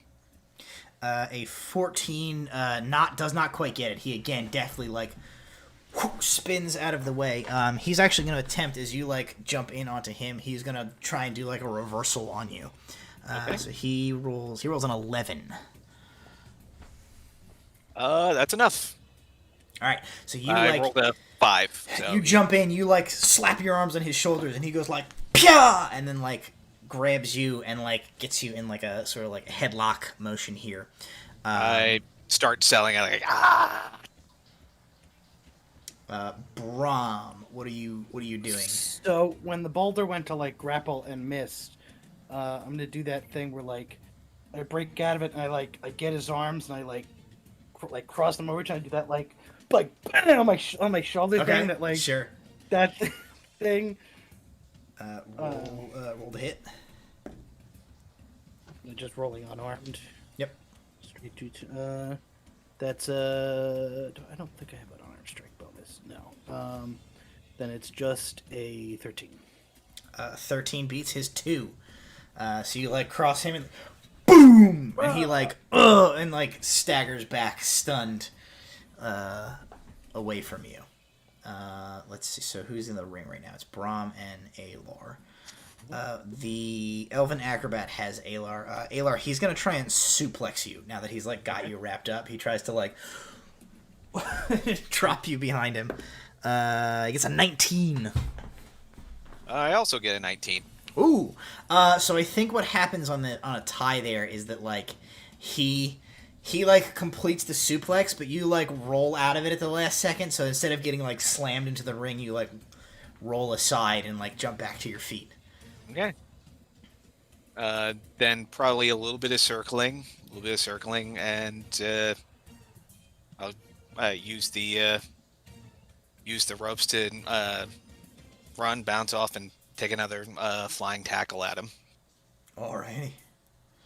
And roll to hit. He's gonna try and do something as well. I'm gonna have him roll. 13. He beats his nat 1. So he you make a flying tackle at him. He goes he like begins to back up towards the ropes to like try and do something, but you hit him before he like completes his maneuver. What are you doing when you like tackle him? Probably take him to the ground near the edge of the ring. Okay. And since we're in close, I'm going to whisper in Elvish. You ready for an out or a little bit more? He goes toss me. Okay. Then I'm going to kind of wrap him up and try and push him out of the ring. All right. So you sort of wrap him up. You get your legs like pulled up to your chest, and then you just like kick him bodily off of you, and he like flies out of the ring and like slams onto the ground. The crowd goes like, "Whoa!" And Vince McMahon's core is like, "That's it! The Elven Acrobat is out of the ring! Out of the ring!" And the Dragonborn Dynamo, who is like right nearby this, he jumps into the ring now, as there's only two of them in the ring, and let's see, Knifeosaurus was out, right? Yeah, so it's the boulder is in the ring, and the Dragonborn Dynamo jumps in to replace the Elven Acrobat, and he comes in. And he rolls a nat 20. He jumps in and he's got a wooden stool. Oh, no. Oh god. And you hear Vince McMahon go like, "Oh! And it's the Dragonborn Dynamo from the top rope with the wooden stool!" He comes in and like smashes you over the head with it. It shatters. It is clearly designed to be like a breakaway, but it still hurts like a motherfucker when it hits you. No, Alar rolls with it, but he hits the ground hard. I am uncanny dodging to try and mitigate the damage, but it's like the Dragonborn Dynamo like comes up with like this like two stool legs in his hands as left over, and he just like bites them with his Dragonborn jaws, and then goes and like does a fire breath to light them both on fire, and then like puts them out on the ring and throws them aside, and is like showboating to the crowd. So you have the boulder, who is currently like dazed after being dropped by Braum, and you have the Dragonborn Dynamo, who is showboating. What are you guys doing? As the boulder is dazed, I'm gonna like lean back on the rope and like slingshot myself at him and attempt to like clothesline him. Okay. Roll to hit. That's a 19. Django fed him. Django He like fed him. just as he like gets up, you come like, ugh. So I like clothesline him, and then in one solid movement, I like forward roll, and I roll, and then I roll out, and I tag Oz. I think. What? Yeah, Oz is back in. Oz tagged. Oz was out. That's right. Quicksilver in. Yeah. Yeah, I tagged came him. out. So He it's tagged Oz, me in. Oz and Alar are in. Yeah, so I clothesline the boulder, and then in one roll, like continue, and I like tag Oz. Alrighty. Then I'm coming back in, down with another elbow on the boulder. All right, full hit.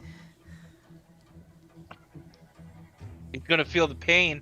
That is a 16. He's rolling like shit today. He gets a 3. So you drop an elbow on him a second time, and you hear Vince McMahon is like, "And another elbow from the top rope. The boulder is getting ground to dust out there tonight, folks." And he's like, on the ground. Who's in here? Knifeosaurus Rex. No. It's no, the boulder. Dragonborn. It's the boulder and the Dynamo. Dragonborn Dynamo. Yeah. Dragonborn Dynamo is going to attempt to like grab you from behind Osrius and then do like a back tumble, pull you with him, and like kick you over his head like out of the ring. Oh shit. Okay. Whoop. Ooh. What'd you get? Dirty 20. He got a nat 1. So how do you Nah. reverse this to throw him out of the ring? Straight up Soon as- 10 feet in the air. Yeah. As soon as like I feel like him like pulling me behind, like I feel like I feel it going on.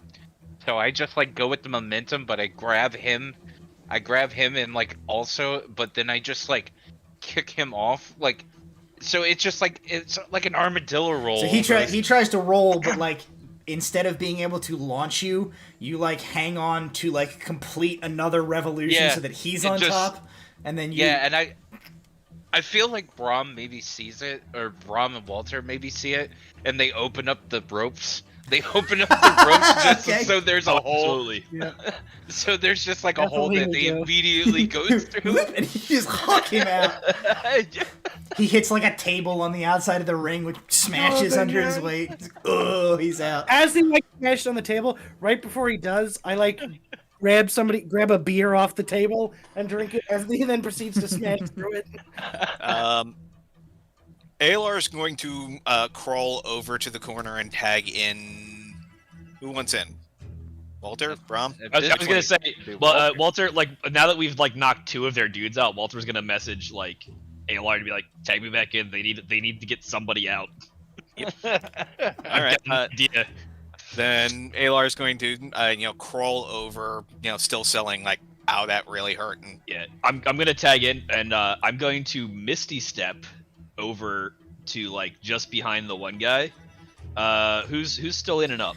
The Boulder who's doing and well? Niphosaurus Rex are in the ring right now. Niphosaurus Rex has just like jumped back in because you kicked another guy out, and the Boulder is like just getting up from being elbow dropped a second time by Osrius. So they're kind of next to each other. Yeah, I'm gonna teleport behind the Grim Creeper, and I'm going Yourself? Behind the Niphosaurus Rex, and I'm gonna be like, "You want to know why they call me the Grim Creeper?" Like from directly behind him all of a sudden, and then I'm gonna put his head in the bag of holding. Oh God! You pull the bag over his head, and the bag instantly like goes over his head and then falls like limp. So there's, his body is like. I feel like this is like a mankind act, like with the sock. I was gonna say, I was like, you know what, Grim Creeper sounds a lot like mankind, so we're just gonna get with it. He's just maniacally laughing while wide-eyed to the audience while the bag is like flapping around. Again, half-naked old man-looking guy with no eyes, just creepy.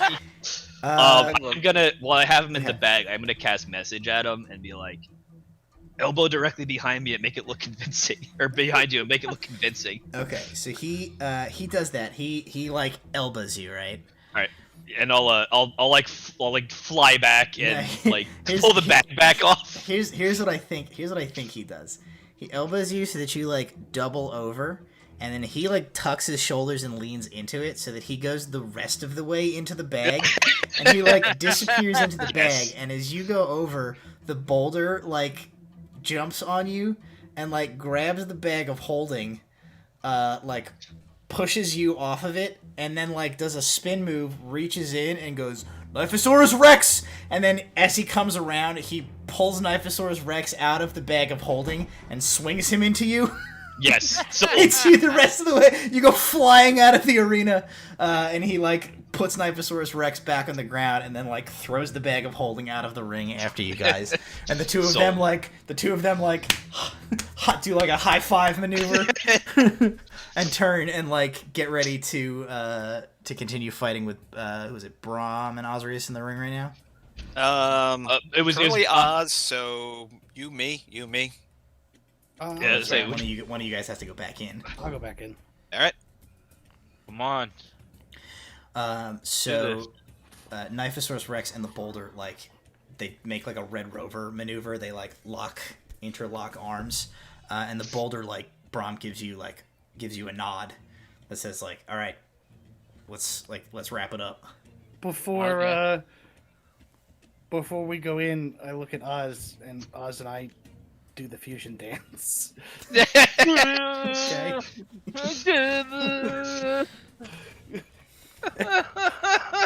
Which does nothing. Sure. But we can transform. You can get on my shoulders, and we can just go.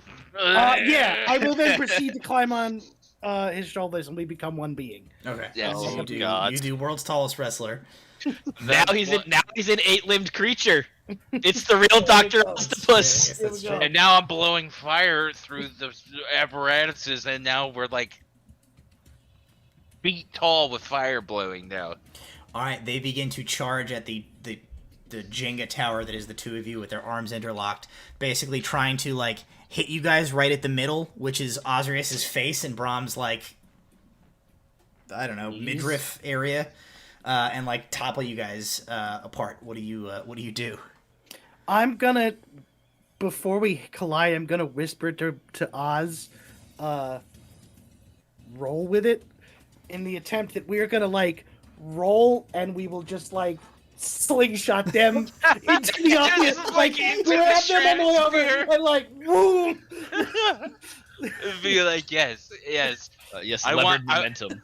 I want the fire to keep going though, so it looks like this like fireball that's starting to form while these guys get slingshotted out from them. So, roll. I'm gonna say this is gonna work. Like we're gonna let it work because cool. we're doing narrative. It's how cool. Screw aroundery. It's how cool does it look. So go ahead and one of the two of you can roll a d20, and that will be how cool it looks. roll. You want me to roll? Okay.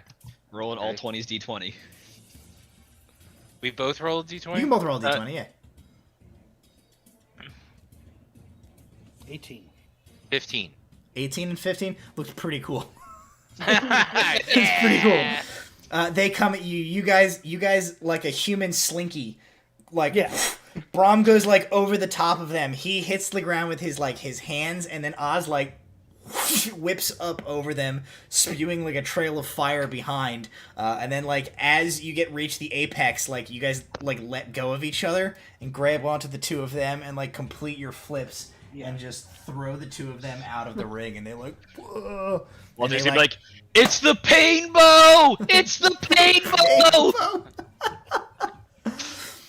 You throw them into the minor table that illusion Vincent there. Manticorn is behind. Pain bow from the crowd a few times in various spots.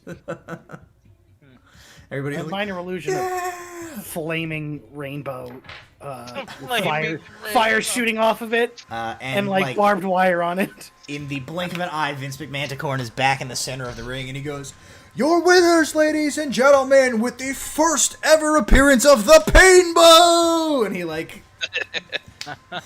No, Oz and I are definitely like doing the pain bow. Pain Bow. Living the dream. Very good. Okay. He says, "As promised, your prize," and like from somewhere up above, like a rope lowers with like a sack tied to it, and he like unhooks it, and he just like drops it into your hands, and the like hefty clank of gold can be felt as you have been given 1,000 gold pieces. Ooh. Nice. He collects the four of you up, and he says, "Well, I don't see any reason to delay any further to you, ladies and gentlemen. I say we go right on to the main event. Our newest competitors are still looking pretty fresh-faced and ready to go to me. Don't you agree, folks?" And everybody's like, "Yeah." You hear some people are like, "Pain Bow, Pain Bow, Pain Bow." There's one guy who's like, "The Grim Creeper, yeah!" I just reach it like over to the guards, like maybe keep an eye on that guy. Keep an eye. Put that guy on a list. Put that guy on a list. Um, We follow that guy home. he says, "Well then, in that case, bring down the cage." And everybody in the arena, knowing the call and response here, goes like, "Cage." And there's an extreme close-up on a bald man who goes, "Cage!" And it, like a metal barred cage, lowers down over the top of the arena and settles on the ground. And the four of you are on one side of it. And he says, "Let's not waste any time, folks. It's time for the main event. The Battle Royale. There's only one prize to be won. One team can claim it, and one among their number can wield it. Who will it be? Will they work together to claim victory? Will they betray one another for the one and only shot at the glory? Let's find out. I give you the belt!" And on that same rope, a heavyweight gold belt comes lowered down. Make a history check, all of you. oh, boy. History. All right, let's see. 24. In the excitement, I managed to close my character sheet. 19. I need like a second. That man's in the Gotta bathroom. look. He's gotta look in a book. Take a look. It's in a book. Reading Pain Bow. Reading Pain Bow. Bam! Pain Bow. Didn't even think of that when I started that, and I went, "Oh, I know how I do this." So History check. 14. Not gonna beat whatever 24. But that's fine. That Let's belt see. is it's been like it. dressed up to look like a kind of a modern champion belt. But you can see that the stuff has been added to it. The base of the belt is actually, it looks like it's much older. and the metalworking and the patterns on it, you guys recognize as dwarven. This is a dwarven-made piece of equipment of some sort. Oh shit! Is this Ric Flair's belt? Is there any dwarven writing on it? You can't. You can't really see from up above. It just says woo. Okay. Yeah. Alar's gonna lean in. That's dwarven make of some kind, and they did say there was a magical prize. So. And Vince McManticorn says, "Your opposition, ladies and gentlemen, put your hands together for Gorag Skull Smasher, the half-orc berserker, Elxa Katar, the tiefling tempest, Dorbin Hurt, the human hurricane, Zebraf Whittleworn, the halfling hammerlock, and springs from shadows, the Tabaxi tornado." And 5 combatants come out from the other entryway. They are all wearing matching hooded cloaks as they come up, but you can definitely see one of them is big and beefy, like an orc. Two of them are more standard human size, the human and the tiefling. One of them is clearly a halfling, and the you see the recurved foot of a tabaxi beneath the. What are you doing?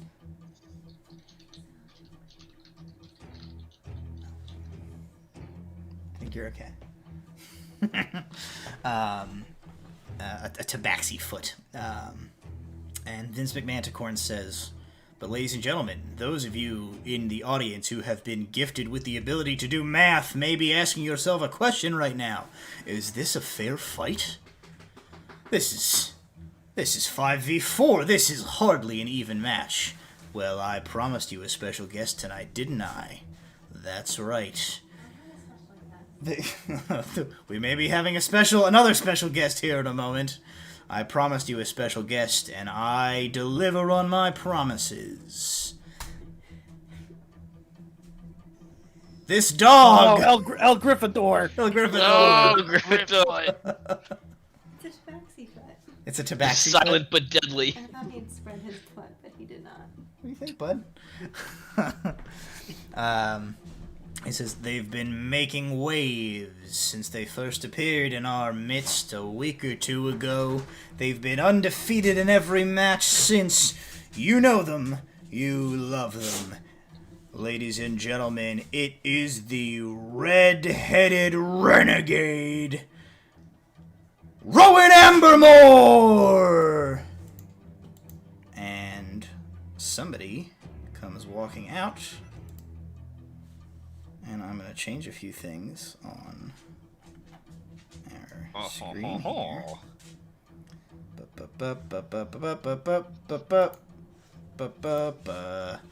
Oh! Walter immediately breaks character. He's like, "What the shit?" No. Rowan walks up to the ring slowly, kind of hyping the crowd a little, just like a couple little hand motions, and then she's just mostly smirking as she sees the guys confused. Hey, wait a minute. Yeah, at this point, Alar is just saying it's completely lost in the crowd noise. Oh, Adrian, this is you, isn't it? It's totally you. And she just climbs in next to him and smirks and goes, "Hi guys, miss me?" Sort of. Bastard! I got a shovel for your face! Come over here. As Rowan steps into the arena, we're gonna flash back. We take a flashback to a few weeks ago. Rowan, when we last left your adventure, you were on your way with the other members of your crew to the city of Zresa after receiving word from the Speaker of the Free Peoples that they had a mission for you. On your way there, you had to travel with your ship up the river from like out in the Cape of Honorand to get interior to head towards where Zresa is. Eventually got to a point where the ship could not proceed any further and you had to make other arrangements. In a portside town, you checked into an inn where you would be spending a night before continuing your journey in the morning. And there, Macbeth did something that he always would do anytime you would stop at a tavern. He made some excuse or some surreptitious way to check the guest registry while you were there. And upon checking the guest registry, he became very strange, and without another word, went up to the rooms above.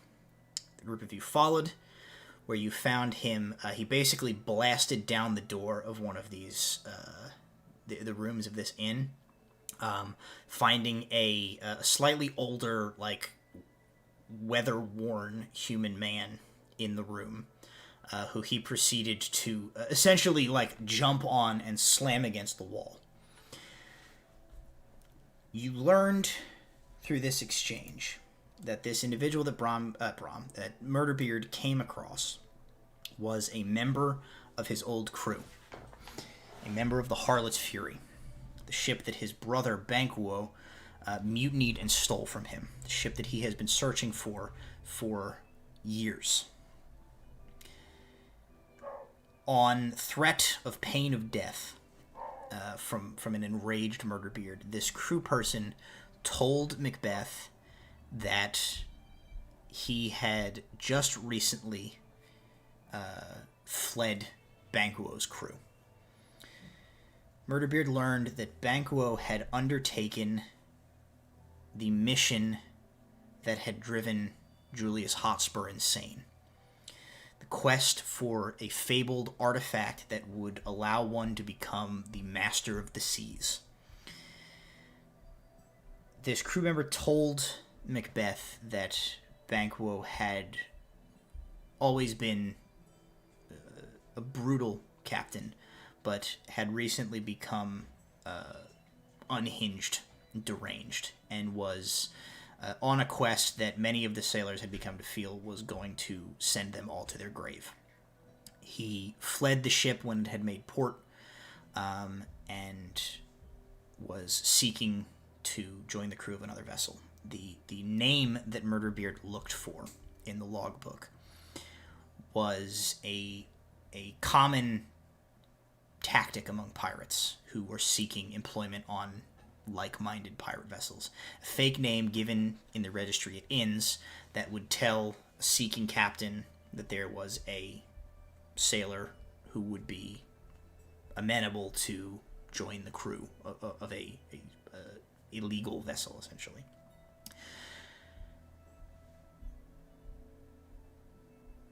Brom let the sailor live. Murderbeard let the sailor live because the sailor was able to give him information on where Banquo had been planning to sail. He had been planning to cross the Great Sea and seek out a further clue in his quest on the continent of Metravath.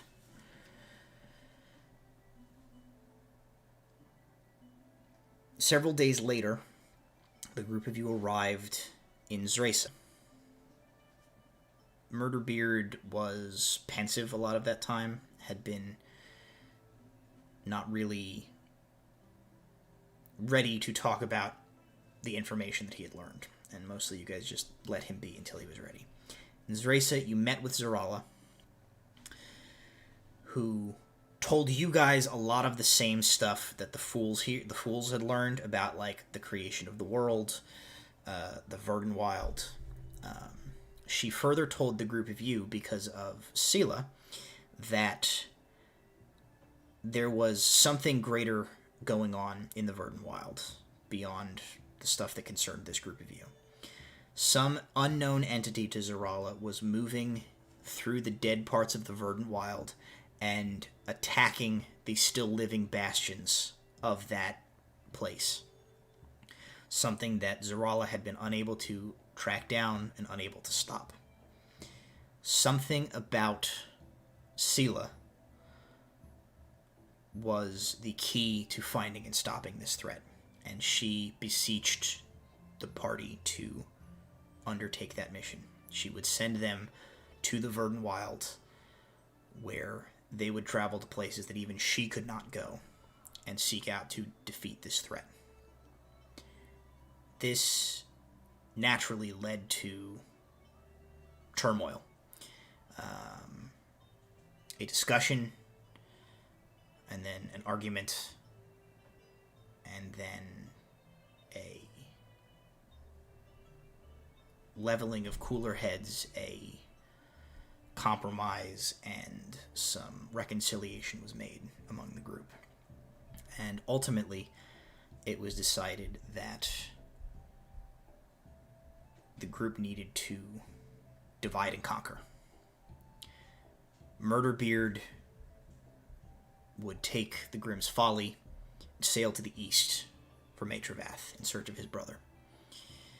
Sela would go into the Verdant Wild at the behest of Zarala and seek out the darkness there. Sides were taken.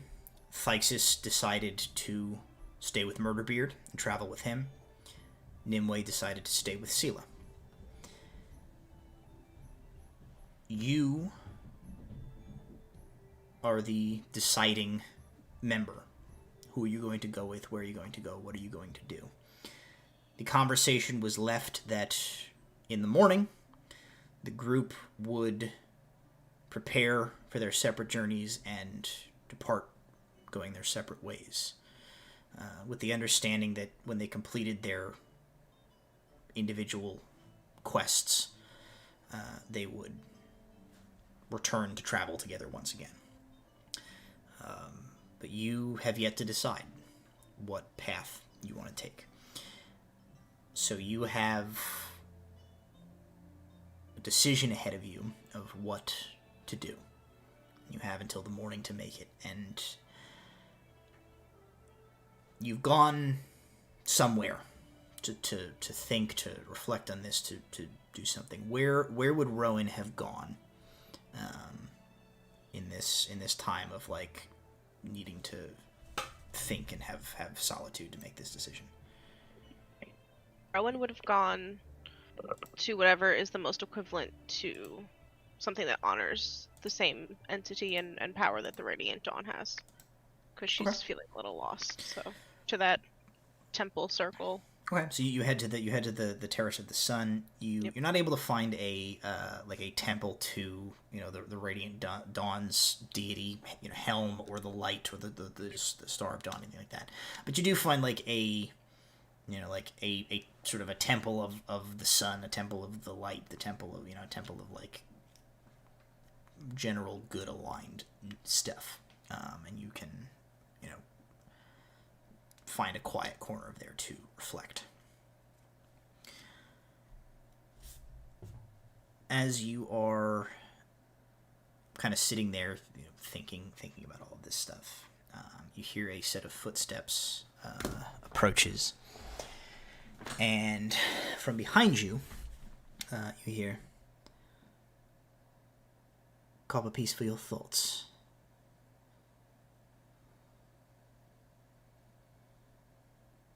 Without looking, I just hang my head. Of course you would be here.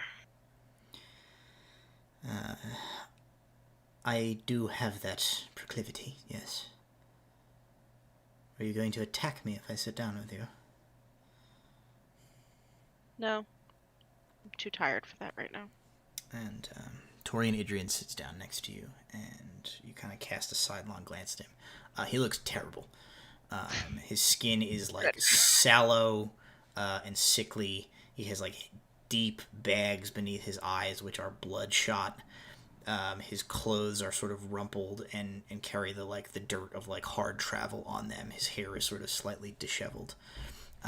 But as he looks at you, you kind of see, still in his eyes, there is that spark of deep knowing. And as you look at him, and he is for once devoid of that sort of putting on airs of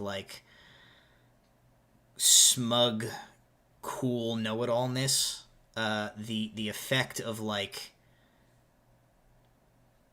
what he is and in his type of magic is a little unsettling. And he kind of looks at you and he says, "You have a rather big decision to make, don't you?" Yep. And while I'm loyal to both sides, I don't know which one will serve me best in the end.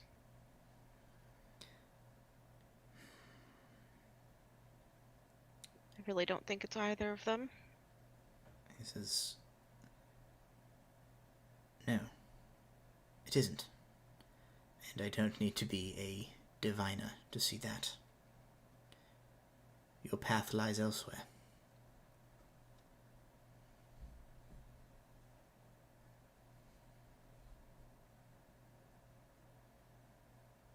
What if I don't want my path to be elsewhere? What if I'm sick of losing my family?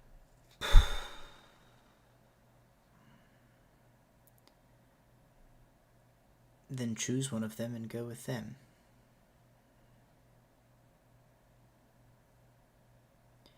There are rules to what I do. And things have gotten to the point where I think it is time for me to start breaking some of them, and to hell with the consequences. Agreed. He says,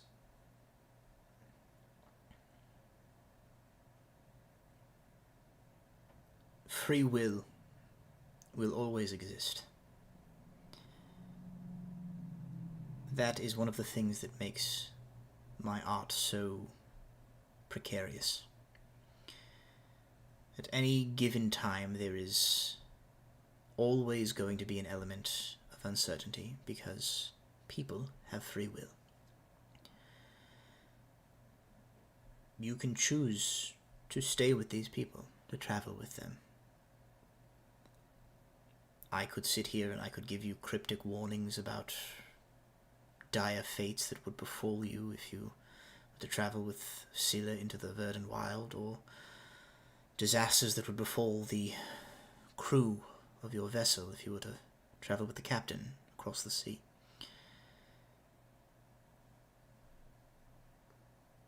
But honestly, the threads have become so frayed at this point, it would be no more than, albeit highly educated, guesswork. What I can tell you, and again, you don't need to be a diviner to know this,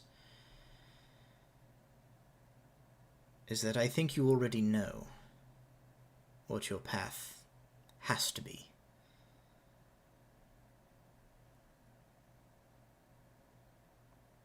He's mixed up in this, and try as you might, you're not going to escape him.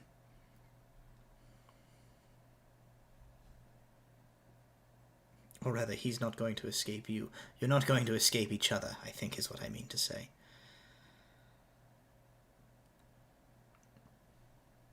But would you be truly happy if you didn't? I guess this is where the word inevitable comes into play. From the day we met, we were inevitable. How we get there is, as you said, through twisted threads. He says, put fate aside.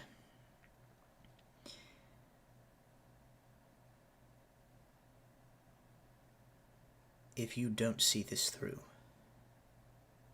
you don't finish things with him, will you ever let it go?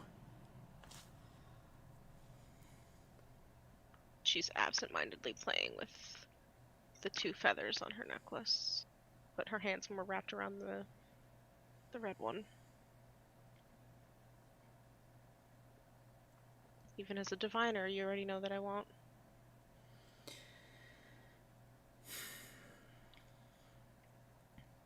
Or even if you weren't one, I guess.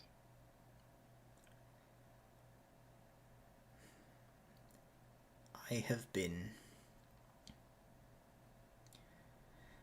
working for a very, very long time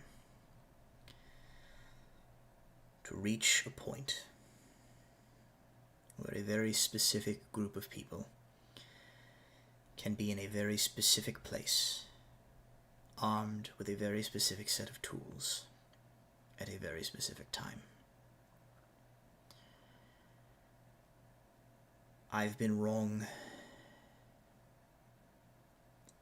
a lot of times about every facet of that.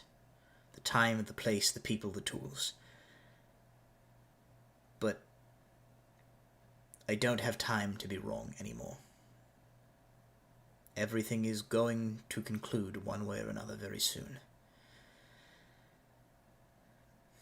The cards are already dealt, and they're going to play out the way they play out.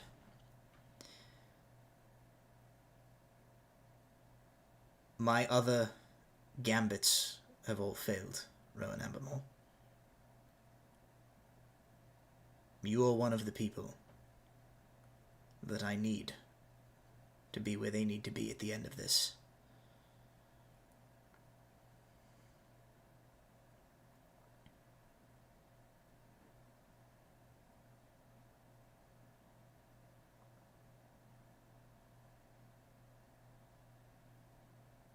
Regardless of all the pieces that didn't quite fall where they needed to for you.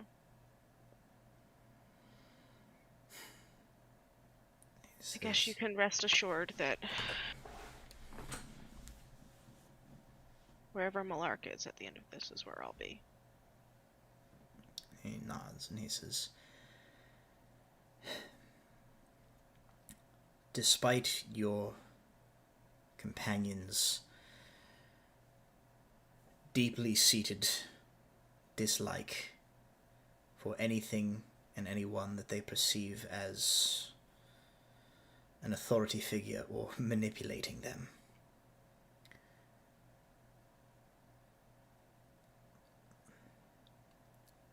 I am trying to do the right thing. And you were in the Radiant Dawn. You, at least, of any of them, understand the concept of duty. You understand the concept that sometimes we do things that we don't want to. We do things that are painful for us. We do things that make us disgusted with ourselves. Because that is what has to be done.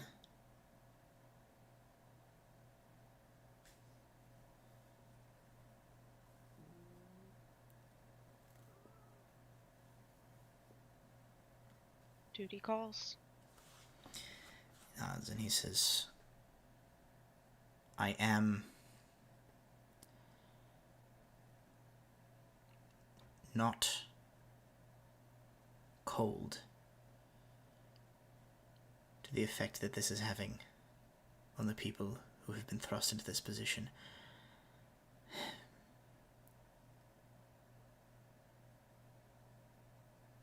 I will do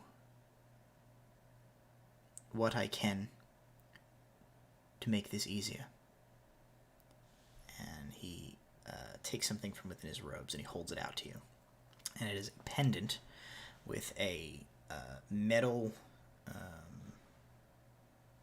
don't know what the name of the thing that the gem is put into. Setting? The metal, like a metallic setting, and a like a vaguely luminous purple gem in it. He turns it over and he like swivels back a small panel, and you can see that inside there's like a little hollow in the back of the setting, and there's a small, like, very sharp needle. And he says, take this, bring it to your friends. If they are willing, have them prick their finger on the needle. Something of their essence will be bound to the gem, and so long as you keep it on yourself, you will be connected to them.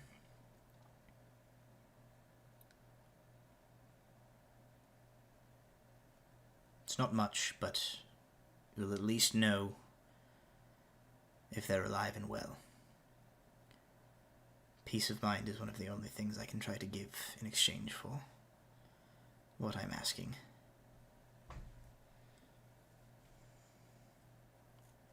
She takes it and looks at it. And just is quiet. What'll happen if they're not alive and well? How will I know from this? He says, you'll know.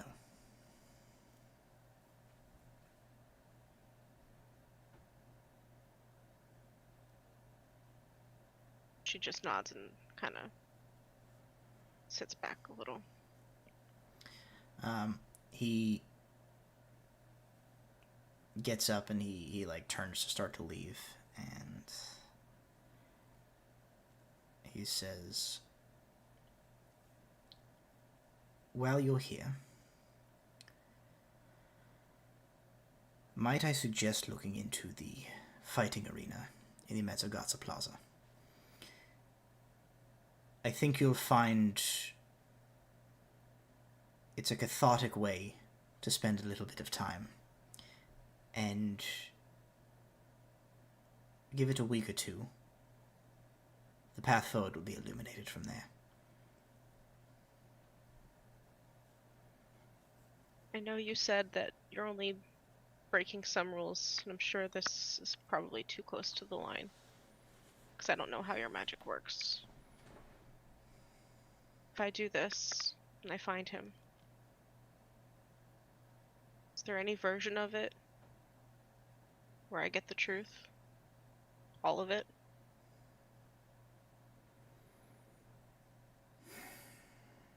He like kind of looks up and he says,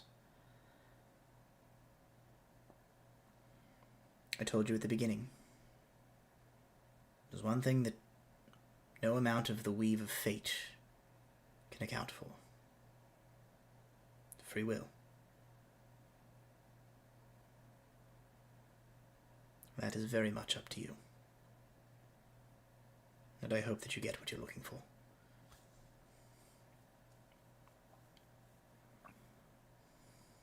See you the next time the apocalypse comes. He says, don't be so dramatic. It's just the one. And he starts to walk off. He says, ta for now. I have some other things to attend to and some other people to make very annoyed at me. We'll see each other again before this is all done. I promise you that. Can't wait. And you hear sort of a and he disappears.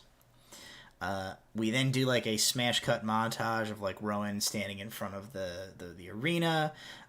Rowan like beating the shit out of a bunch of people. Like getting to know some of the other fighters in the behind the scenes portion of all of this. And we jump back to the present where Rowan has stepped out on the stage with a group of you. And Rowan, make a perception check.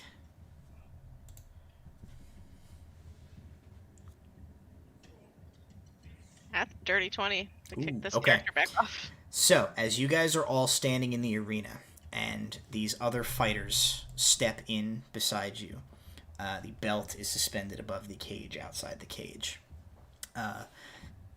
Vince McManticorn is in the background, like rattling off rules of the cage match, hyping up the crowd, all of this. Rowan, you look at those other fighters in their like hooded outfits. You've been here a couple of weeks, like you've met a lot of the other fighters, and you like look under those hoods, and you realize that the 5 people on the other side of that arena are not the half-orc berserker, the tiefling tempest, the human hurricane, the halfling hammerlock, and the tabaxi tornado. You don't know who they are, but that is not the guys that they got introduced to them. These are people wearing their outfits.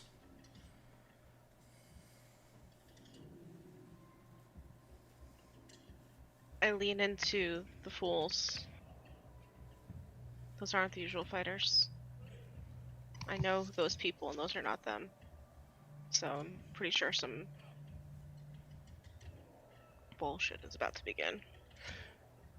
Immediately when Walter hears that, I'm going to message Vince Vince McManticore. You know it's Vince McManticore. And I'm gonna cast message at him. I'm gonna say, if they're imposters, is it still non-lethal? He's like, he turns and goes, "What the hell are you talking about? Just, I don't know what you're talking about. Just make it a good show." You're not real, man. And with that, bing, the bell sounds. How big is this ring? Roll initiative. Fireball. There we go. That is 20. 21. No, 22. Hold on. 11. I had to find another D20. Got a 16. I have an 18. Alright, let me roll for them real quick.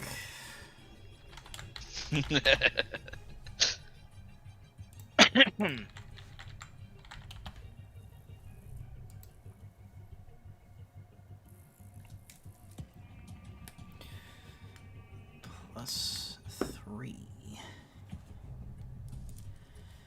Okay, we're gonna put them here.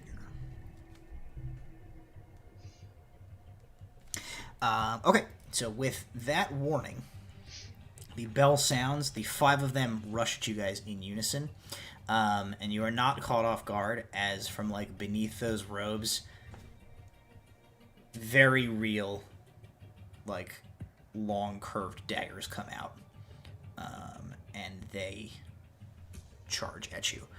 Alar, you were the first to react.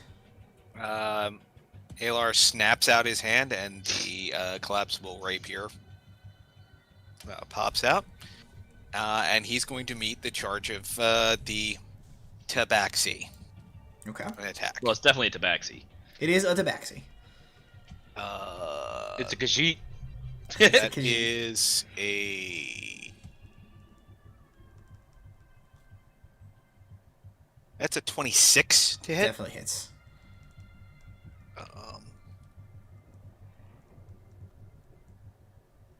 And I'm going to cast Booming Blade.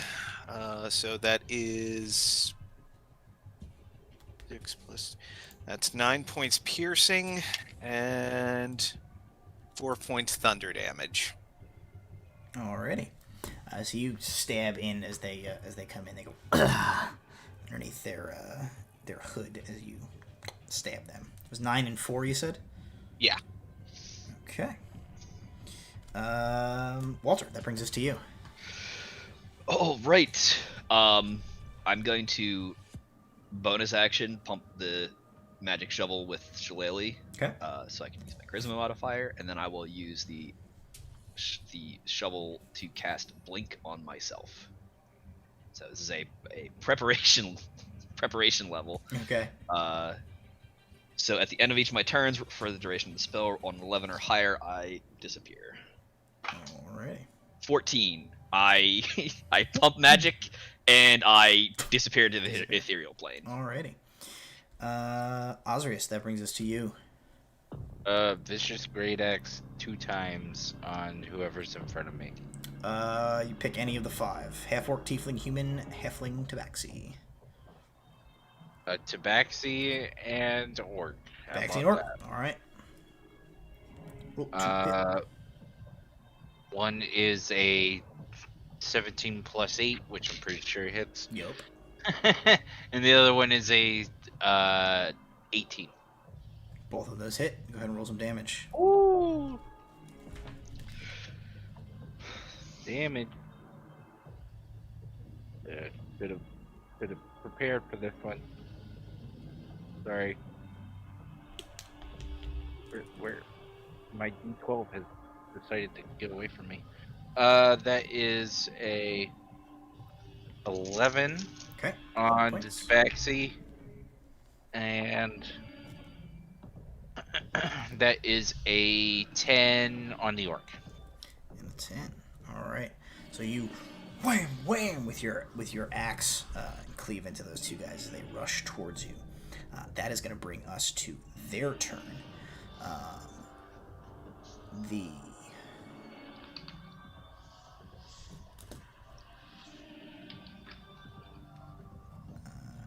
The half-orc and the tiefling are both going to attack Brahm. They're going to use a feature called Assassinate, which gives them advantage on their attack rolls. And if they hit, it is an automatic critical hit. What? The first one rolls a 7 and a 2. Mhm. The second my one boy. rolls the higher of the 2 is a 22. Alrighty. He is going to sneak attack you, Brahm. So you are going Brahm, to no. take It's a crit sneak attack. Oh crit god. sneak attack. No. You are going to take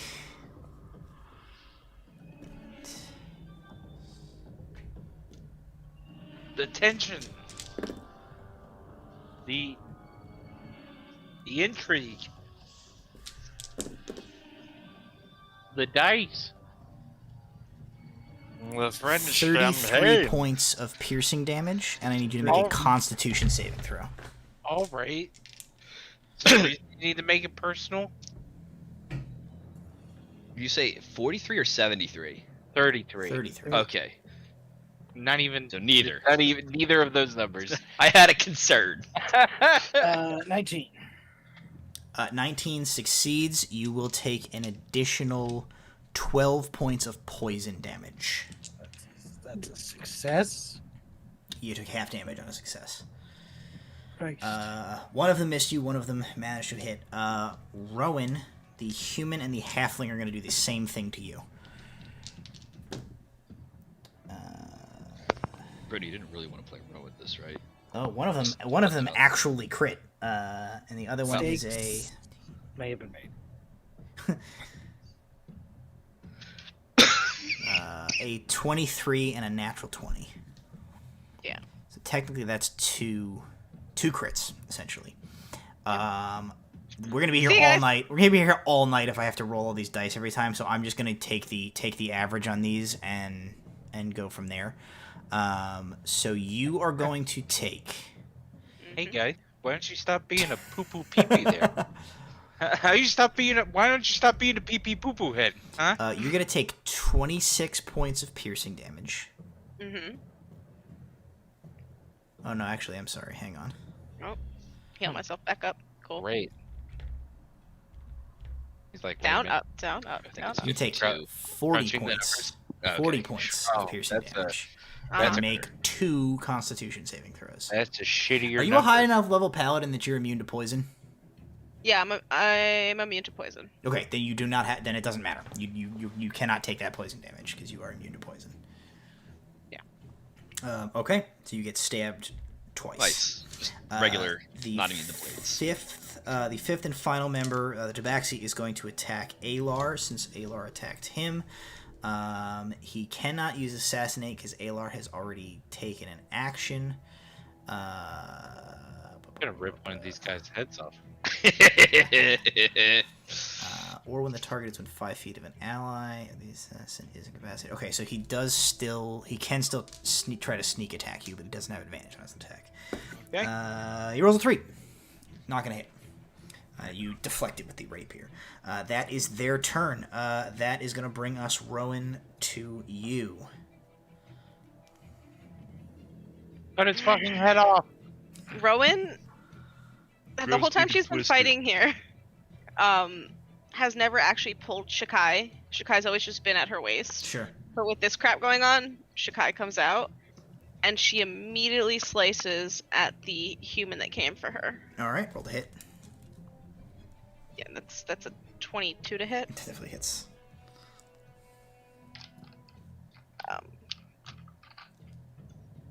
And because I am just like, what the hell's going on? So that's 12 points of damage with Chikai, and Okay. then I am going to Divine Smite him. 'Cause I am so done already. Okay, go ahead and roll that extra damage. He's not having a good time right now.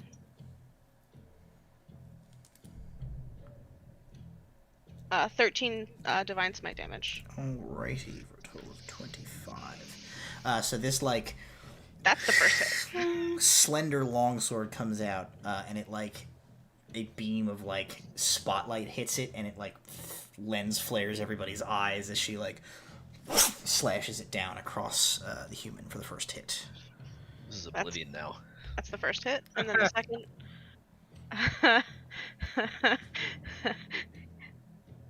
Shikai does its own smite on a nat 20. Oh, a nat 20 for a free smite. So, hold on. Okay. So that was... I just forgot how to do math. That was 10 total damage, so double that to 20. And then the smite, again, is not as good. It's only 6 extra points of damage between my 2d8 there. Okay, for a total of 51 points of damage in one move. The human, like, staggers back, clutching at his, like, slashed open front, but, like, adjusts his grip on his dagger and, like, kind of locks into position behind two of his allies. Anything else? And hold on a second, let me just double check one thing. Been a minute. Is Divine Smiting considered? It's not a bonus action; it just happens with my attack, right? It's a feature, yeah. There's smite Feature. spells that are bonus actions, but Yeah. that specifically is part of Yes, the it's a feature. It So then burns my the spell slot. my bonus action is that the animated shield comes out. Okay. So Cool. I can continue Fancy. two-handing without. Comes out, starts to, risking like, myself. hover near you. Very cool. Brahm, that brings us to you.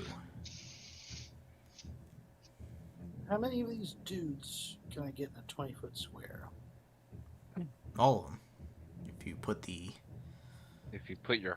Because, I mean, Heart essentially, skull like, you and guys square. are in a line, and they are in a line in front of you. So if you drop the square, like, with them at the edge of it, you can hit all I'm of them. gonna cast Entangle. Alrighty. I think you got him for 3 minutes. 3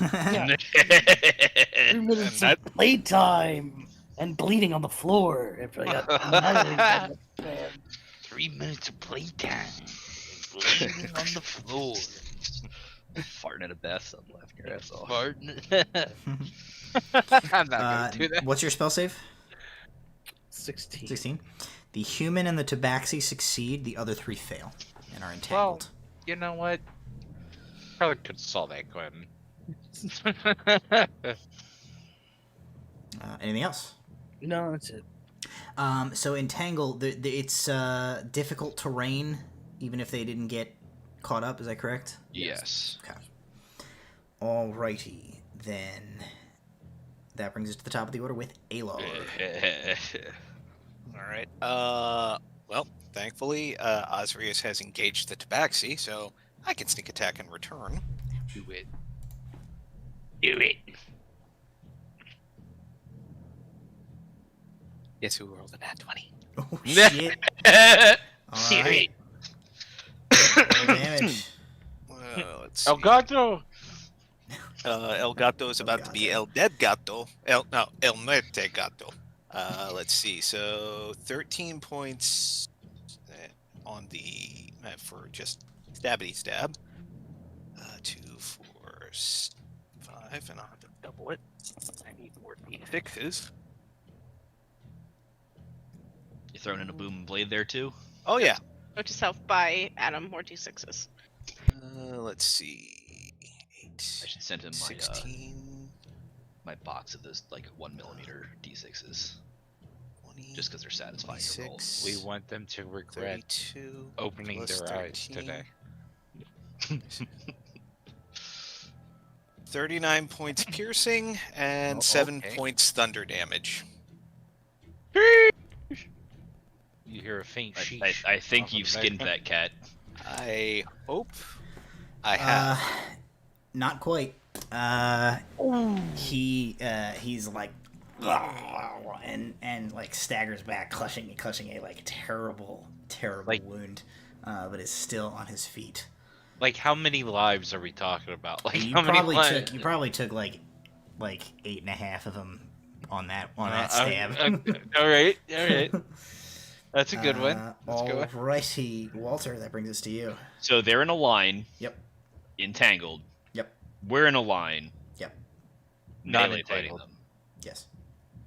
Is there an advantage on entangled, or is it just? Yeah. So the ones that are entangled, I'm gonna like blink back into existence, and like just kind of like squat down at one of the entangled guys, and it's like, I don't know what you're here for, but you want to see some old magic, and I'm just gonna like point blank cast excavate on the one that's entangled.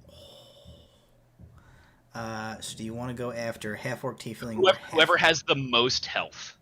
Like whoever looks like halfling whoever and has tiefling are both entangled and have not been hit yet. Tiefling. Yeah. All right. Tiefling has to make a Dex save DC 17 at disadvantage because they are entangled.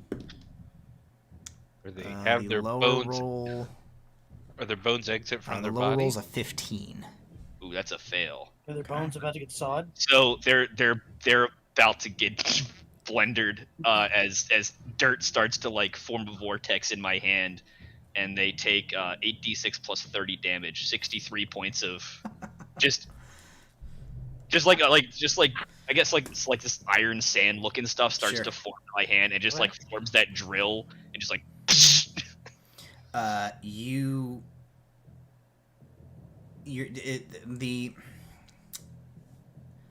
what is the somatic? This guy was gesture of this visual look somatic. like? So earthbending.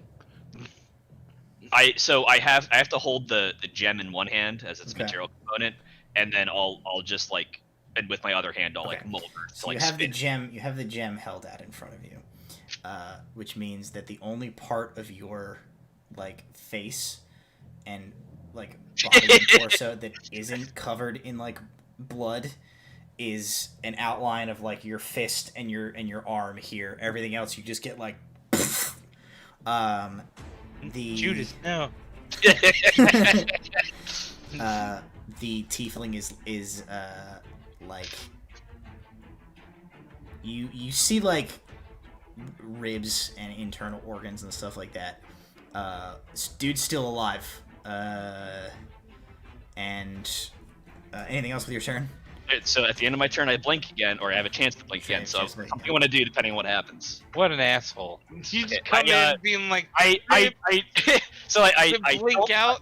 I don't blink out again, but like I just kind of like slow pan over to the guy next to him, and it's just like, and just like. Alrighty. Just like actually, I'm just gonna like not even just like stare at him next. Just stares at him and be like, "Do you smell what his bones are cooking?" Osrius, that brings us to you. All right. I'm gonna rage, by the way, and then I'm gonna hit Tabaxi twice. Alright, roll to hit.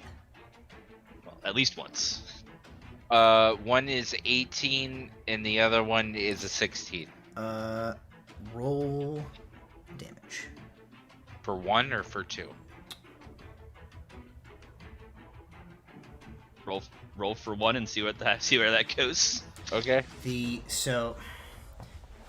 Okay, no, I get it. Okay, so it's you directed both attacks at 17. him and rolled your Yes. hits. So like you put 17 both hits points. into them. Definitely he dead. he real dead. okay. You used both of your attacks. Unclear on if he was already dead after the first one, but you hit him a second time for good measure, and then he's definitely dead. Okay, cool. His long knife like clatters out of his hand and like skids across the ring over to where Vince McManticorn has like climbed in and is like, "What is going on here?" And he like looks down at the knife and he's like, "What is this?" I'm gonna also do my bonus action of fire damage, 3 fire damage, and a 10-foot aura. So the human, I guess, next to him. Are you able to choose targets on that? No. We'll Okay, take the it's gonna damage. hit I think everybody. at this point, I think everybody's pissed off enough Okay, that so they're like, whatever. We'll deal Everybody with takes this. damage. What is it? 3 points? 3 points of fire damage. Okay. I'll take 3 points. Okay. All right, very good. That's gonna bring us to the I'm not concentrating on anything. Assassinos. Okay. The human is going to take the disengage action, peel off of you guys. He's going to use 15 feet of his movement to get out. He's going to use all 30 feet to move 15 feet. What a wuss. To get out, and he grabs the bars of the cage. Never mind. And prepares to begin climbing. That is what he does. I forgot we were in a cage. Yeah. I saw blood and I went blind. The tiefling is going to attack Walter. I'm just kind of standing right in front of him. Yeah. So. Actually, after the blender, everybody might attack Walter. I smell your bones. Okay. Oh shit! These guys have multi-attack. I could have fucked you guys up way worse on that first round. I didn't realize these guys had multi-attack. You know what? No, it's Don't fine. worry about it. Okay, about so it too much. two attacks against Walter from the tiefling who just got tenderized. Oh, he crits. Oh, great. Walter, you take.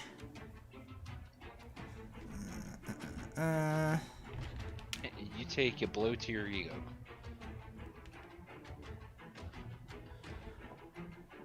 This guy's coming out for blood. Take 36 points of All right. piercing damage, and I need you to make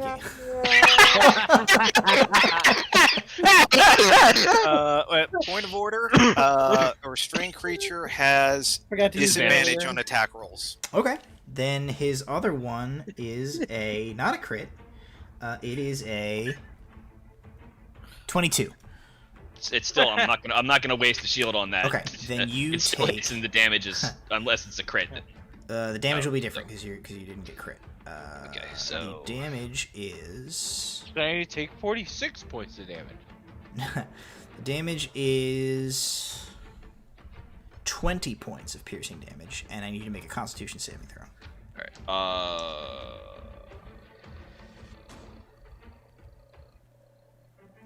I'm gonna heal 65 points. I'm gonna take 3 points, and I'm taking how many points of damage from the regular? 20, 20. Okay. and then a con save. Can't save.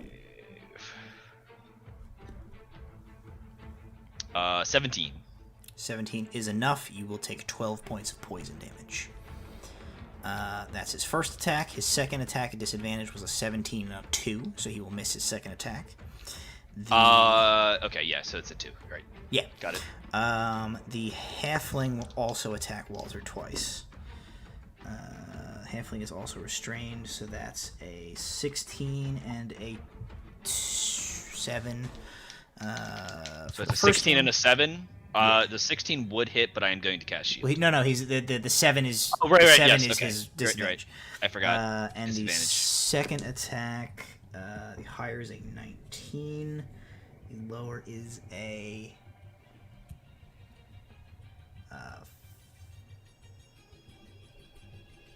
15. So 15 to hit on his second. So that would hit, but I am going to pass shield. Okay, so I have a 19 AC until Alrighty. Whenever that's not a Then thing. seeing that, the half-orc is going to take his 2 attacks against Braum. First one would have been another natural 20. Is instead a 24. And his second attack is a 8. So 1 will hit you. So Braum, you take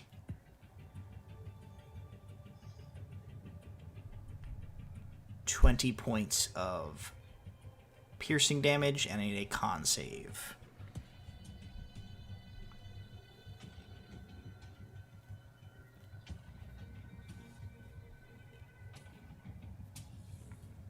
$16. 16 is enough. You take 12 points of poison damage. Great.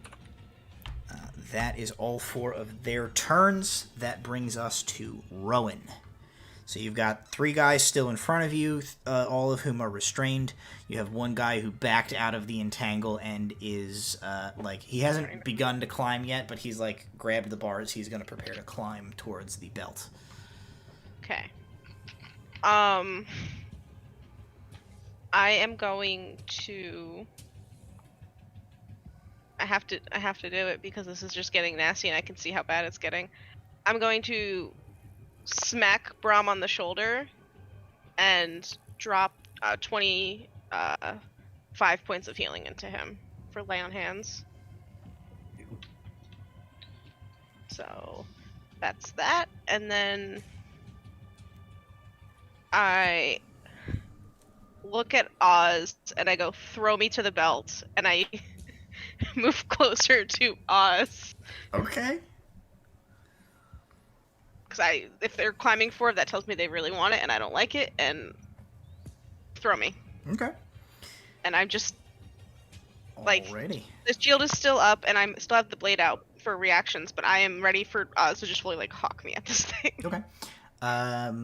So the top of the cage is probably 20 feet up. And the belt is suspended just above the top of the cage, but if he can throw you up high enough that you can monkey bars grab the bars at the top of the cage, you can probably reach up through and grab it. Okay, very good. Braum, that brings us to you. Okay, where are they? Where are all they now? 3 of them are still entangled in front of the 3 of you guys. Only the one has backed off. And is about to climb the cage. So you still have basically 3 guys in front of you. That guy. Guy just stabbed you. The half-orc. The guy who's making his way. Oh, the climbing guy. Okay. Because wait, is the half-orc entangled? Yes. The only one who's not entangled is the human, who's the one who went for the belt. Yeah. So the I'm gonna Tabaxi wasn't entangled either. But the it's actually gonna snap out of melee range from that guy. Okay. He'll take an attack of opportunity against you if you do that. Then maybe I won't. Okay. I was thinking because he's entangled, he wouldn't be able to reach me, but I guess he can still swing me. He can still swing. Braum is going to, from his bag, pull out what looks like a small accordion and begin to play it. And the man who is making a run for it uncontrollably begins to dance. Does he have a save of any sort? He doesn't get to do anything till his turn. Okay. So this is the Reveler's Concertina, which casts Oz's Irresistible Dance. So a creature must use all its movement to dance without leaving its space and has disadvantage on dexterity saving throws and attack rolls. While the target is affected by the spell, other creatures have advantage on attack rolls against it. As an action, a dancing creature makes a wisdom save throw to regain control. So, he can't do anything till it's his turn. So So he Yeah, dances. no, that's exactly what the text says. It doesn't say he makes a save against it first. He dances till his turn. Seems broken, but all right. It's a 6th level spell. Look. Sure. Yeah, it's a 6th level spell. All right. And it is So he's got expensive. his hands on the bars and his feet just start going like. He starts doing the Macarena. And he's like, "What the fuck?" Okay. He goes to reach for the bars and then it's like. No. It only affects his feet. He begins a comic dance, shuffling in place. So the upper portion of his body is still under his control. So he's holding onto the bars for dear life as his feet do the river dance as fast as humanly possible. Okay, cool. Anything else? No. Alrighty. Because there's a solid chance that if I try and back away from that man, he will kill me. You know what? I'm going to try and back away because he's either going to kill me now or kill me when I don't back away. So I'm going to risk the attack of opportunity. Alright, he's going to take a Risk swing. it for the biscuit. Nat 1. Oh shit! Bibbity bobbity, back the fuck up! Alrighty, you bibbity bobbity back the fuck up, and it brings us to Alar at the top of the order. All right. Well, I'm gonna take a stabby stab at. We'll go with the half orc. Just tried to eviscerate Brahm. Alright, roll it. Yeah, kill him, It's please. at advantage, thank God, because one of those attacks was a nat 1. The other is 18 plus. That's 25. And it's All right.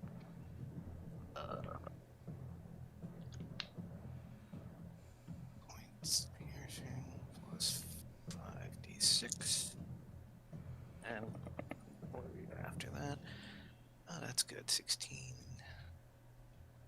19. 23 plus 4. So that's 27 piercing. And 2 points thunder. alrighty. And I will place myself in front of Brahm. So anybody that's if they manage to break loose, I'll get one free swing at them. Okay. You're still outside of the difficult terrain, right? Yeah. Yeah, because Brahm Basically, Brahm backed up. I sidestep. Gotcha. Okay. That's gonna bring us to Walter. Again, I ask, how big is this cage? Hey, Brittany, what's the standard size of a wrestling ring? Regulation cage. What's a regulation cage match size? You know, I think it's like 20 feet average. 20 by 20. 20 by 20. Alright. Roughly. Yeah. Sounds... So the entangle is like basically fully like 2/3 of this area. Yeah, and then like out over the edge and onto like the area around the. Gotcha. How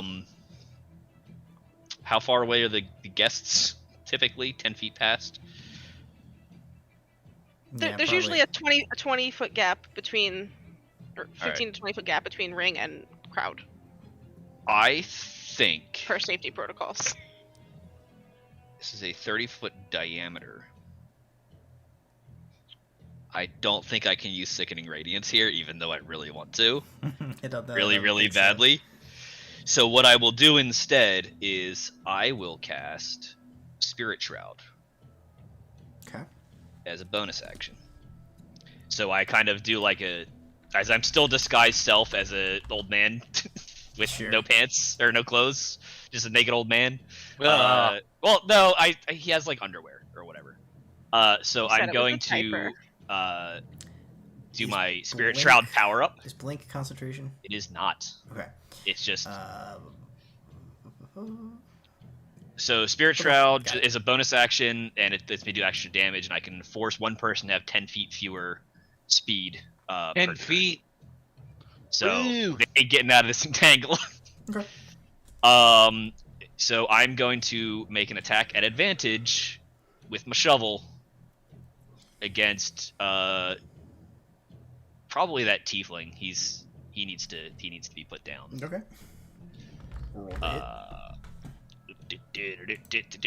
That sounded personal. Nope, sorry, wrong button. So it's at advantage. Crit. All right, roll damage. Just gonna bury him in this thing. And crit affects additional damage as well, right? Yeah. Yep. Cool. So the shillelagh is 10 points of force damage. Okay. And then the additional damage from Spirit Shroud is 2d8. And it's gonna, it's gonna be cold damage. Why not? Yeah, the Grey's cold. So an additional, 8 plus 13 plus 21 cold damage as I guess bury this corpse a little bit deeper in this ring. You like the shovel like pang onto like the back of his skull, which just like is like mashed flat into the ground. He real dead. You real dead. I'm just gonna continue staring at the half-orc. I thought you were looking at the halfling. Halfling has taken no damage thus far. The halfling's taken no damage? He's taken no damage so far. Nobody's attacked him. I'm staring at the half-orc and I'm like, Oh my god. halfling, just focus. Yep, that's it. All right, Osrius, you are up. Let me see if I blink out. Oh, yeah. I do the I toss. do. I Okay, back you into do. the ethereal We'll plane as I disagree again. stare at this thing. Rowan comes over to Osrius for uppies. And, A bees. I do the toss. alrighty, Fine. make an athletics check. Athletics check. Is I picture it kind of like when cheerleaders toss each other, like one foot in the hand in the cradle. Sure. Just No, full on That javelin throw. That is the Just hold you by the belly 23. button. 23. All right, Rowan, you run, you like jump up. He puts his two hands together. You like step into his cupped hands, and he just like throws you up. Make an acrobatics check to see if you can grab onto the cage at the top of the apex of your toss fuck this before up. you come down. Yeah, or you are 17. gonna fall. 17 is good. Or you are gonna fall 20 feet to the ground. You successfully grab the top of the cage and you like hang on. Yeah. You can see the belt is like one good one-armed pull up and like a yank away from your grasp. thanks, Oz. Yeah. Can I punch somebody after that, or is that my whole action? I think that's your action. Oh, God damn it. sorry, I love you. Fine. Yeah. All right. Well, there you go. All right, back to the assassins. So Walter's gone this time, so they can't do anything to him. The half-orc is... who do they have available now? It's really Oz, Alar, and... Brahm's out of range. Rowan's up there, and Alar's... Walter's in the ethereal plane. So the half-orc will attack Oz, and the halfling will attack Alar. With 2 attacks apiece, both at disadvantage. So Your mother's a sissy. against Osrius, that is a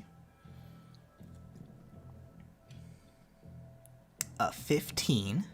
Nope. And a nat 1. Ah! And against Alar, that is a 3. And a nat 1. Man. Wow. Wow. Right, no successful stabbies from the assassons this round. The human is going to the guy doing the dance is going to make his. The wording is not great on this spell. I'm going to assume that he loses all of his movement for this turn prior to being able to make the save, and then we'll try and make his wisdom saving throw. He has to essentially says he has all his movement is used dancing, but in like place. He gets a 16 wisdom save. It's just the same. So he stops dancing. But he's Is this like Fortnite dances? Yeah. He's been flossing the whole time. He's been flossing this whole time, but he stops now. Alrighty. That is those guys' turn. Rowan, you're up. You're dangling from the cage. As you said, one arm to pull up to reach through to try to grab the belt. All right, make a sleight of hand. With my +0, that's still an 18. All right. Nice. You grab it. It is in your possession. I keep a hold on it. Who am I above? Just curiosity's Kind of sake. everybody. They're all sort of in a cluster. I'm going to kind of swing myself, so I'm landing more on the other guys. And it's just literally cannonballing myself down onto to try and angle to make sure I don't hit my friends. And Okay. I will aim for the halfling. Alrighty. Make Getting From the a- top rope. Yeah. Make an attack roll. Let's call this a dexterity-based attack roll. No proficiency modifier. Good. I don't have any proficiency in that anyway. That's fine.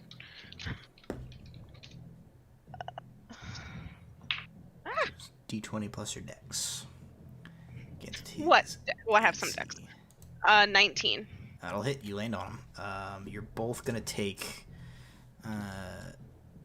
2d6 bludgeoning from the fall. Yep.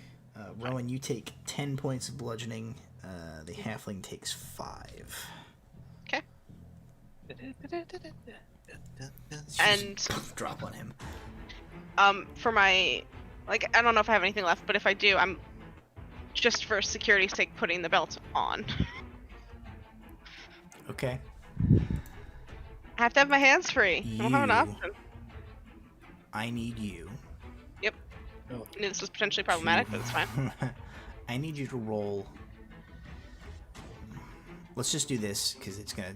I don't want you to have to find a D100. Roll a D20. Okay. And then tell me odds or evens. Even. Okay. 2 things happen immediately. You may increase your Constitution score by 2. And everybody in the arena watches as Rowan instantaneously sprouts a 2-foot-long, luxurious red beard. It is a belt of dwarven kind. Okay.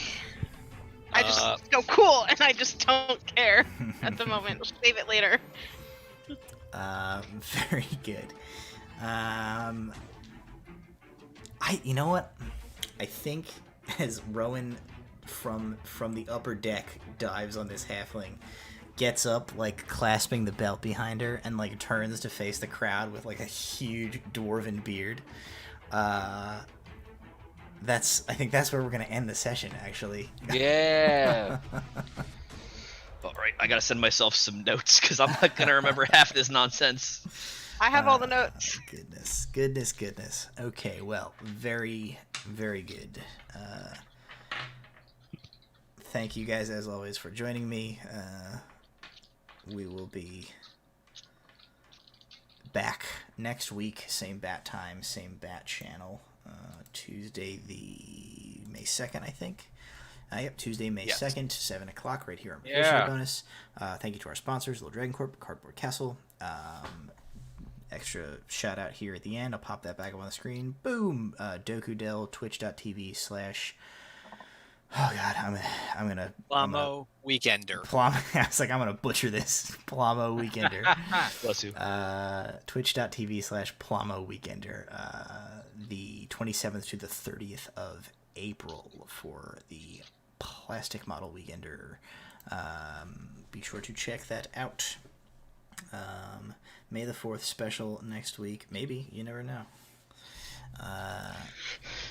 Let's call it. Look, we've got someone with a special sword already, so Rowan definitely is, Jedi. Alrighty. Well, that is all the D&D we have for you tonight. Thank you for joining us, everybody. We will see you next time. Have a great night. Good night. Bye.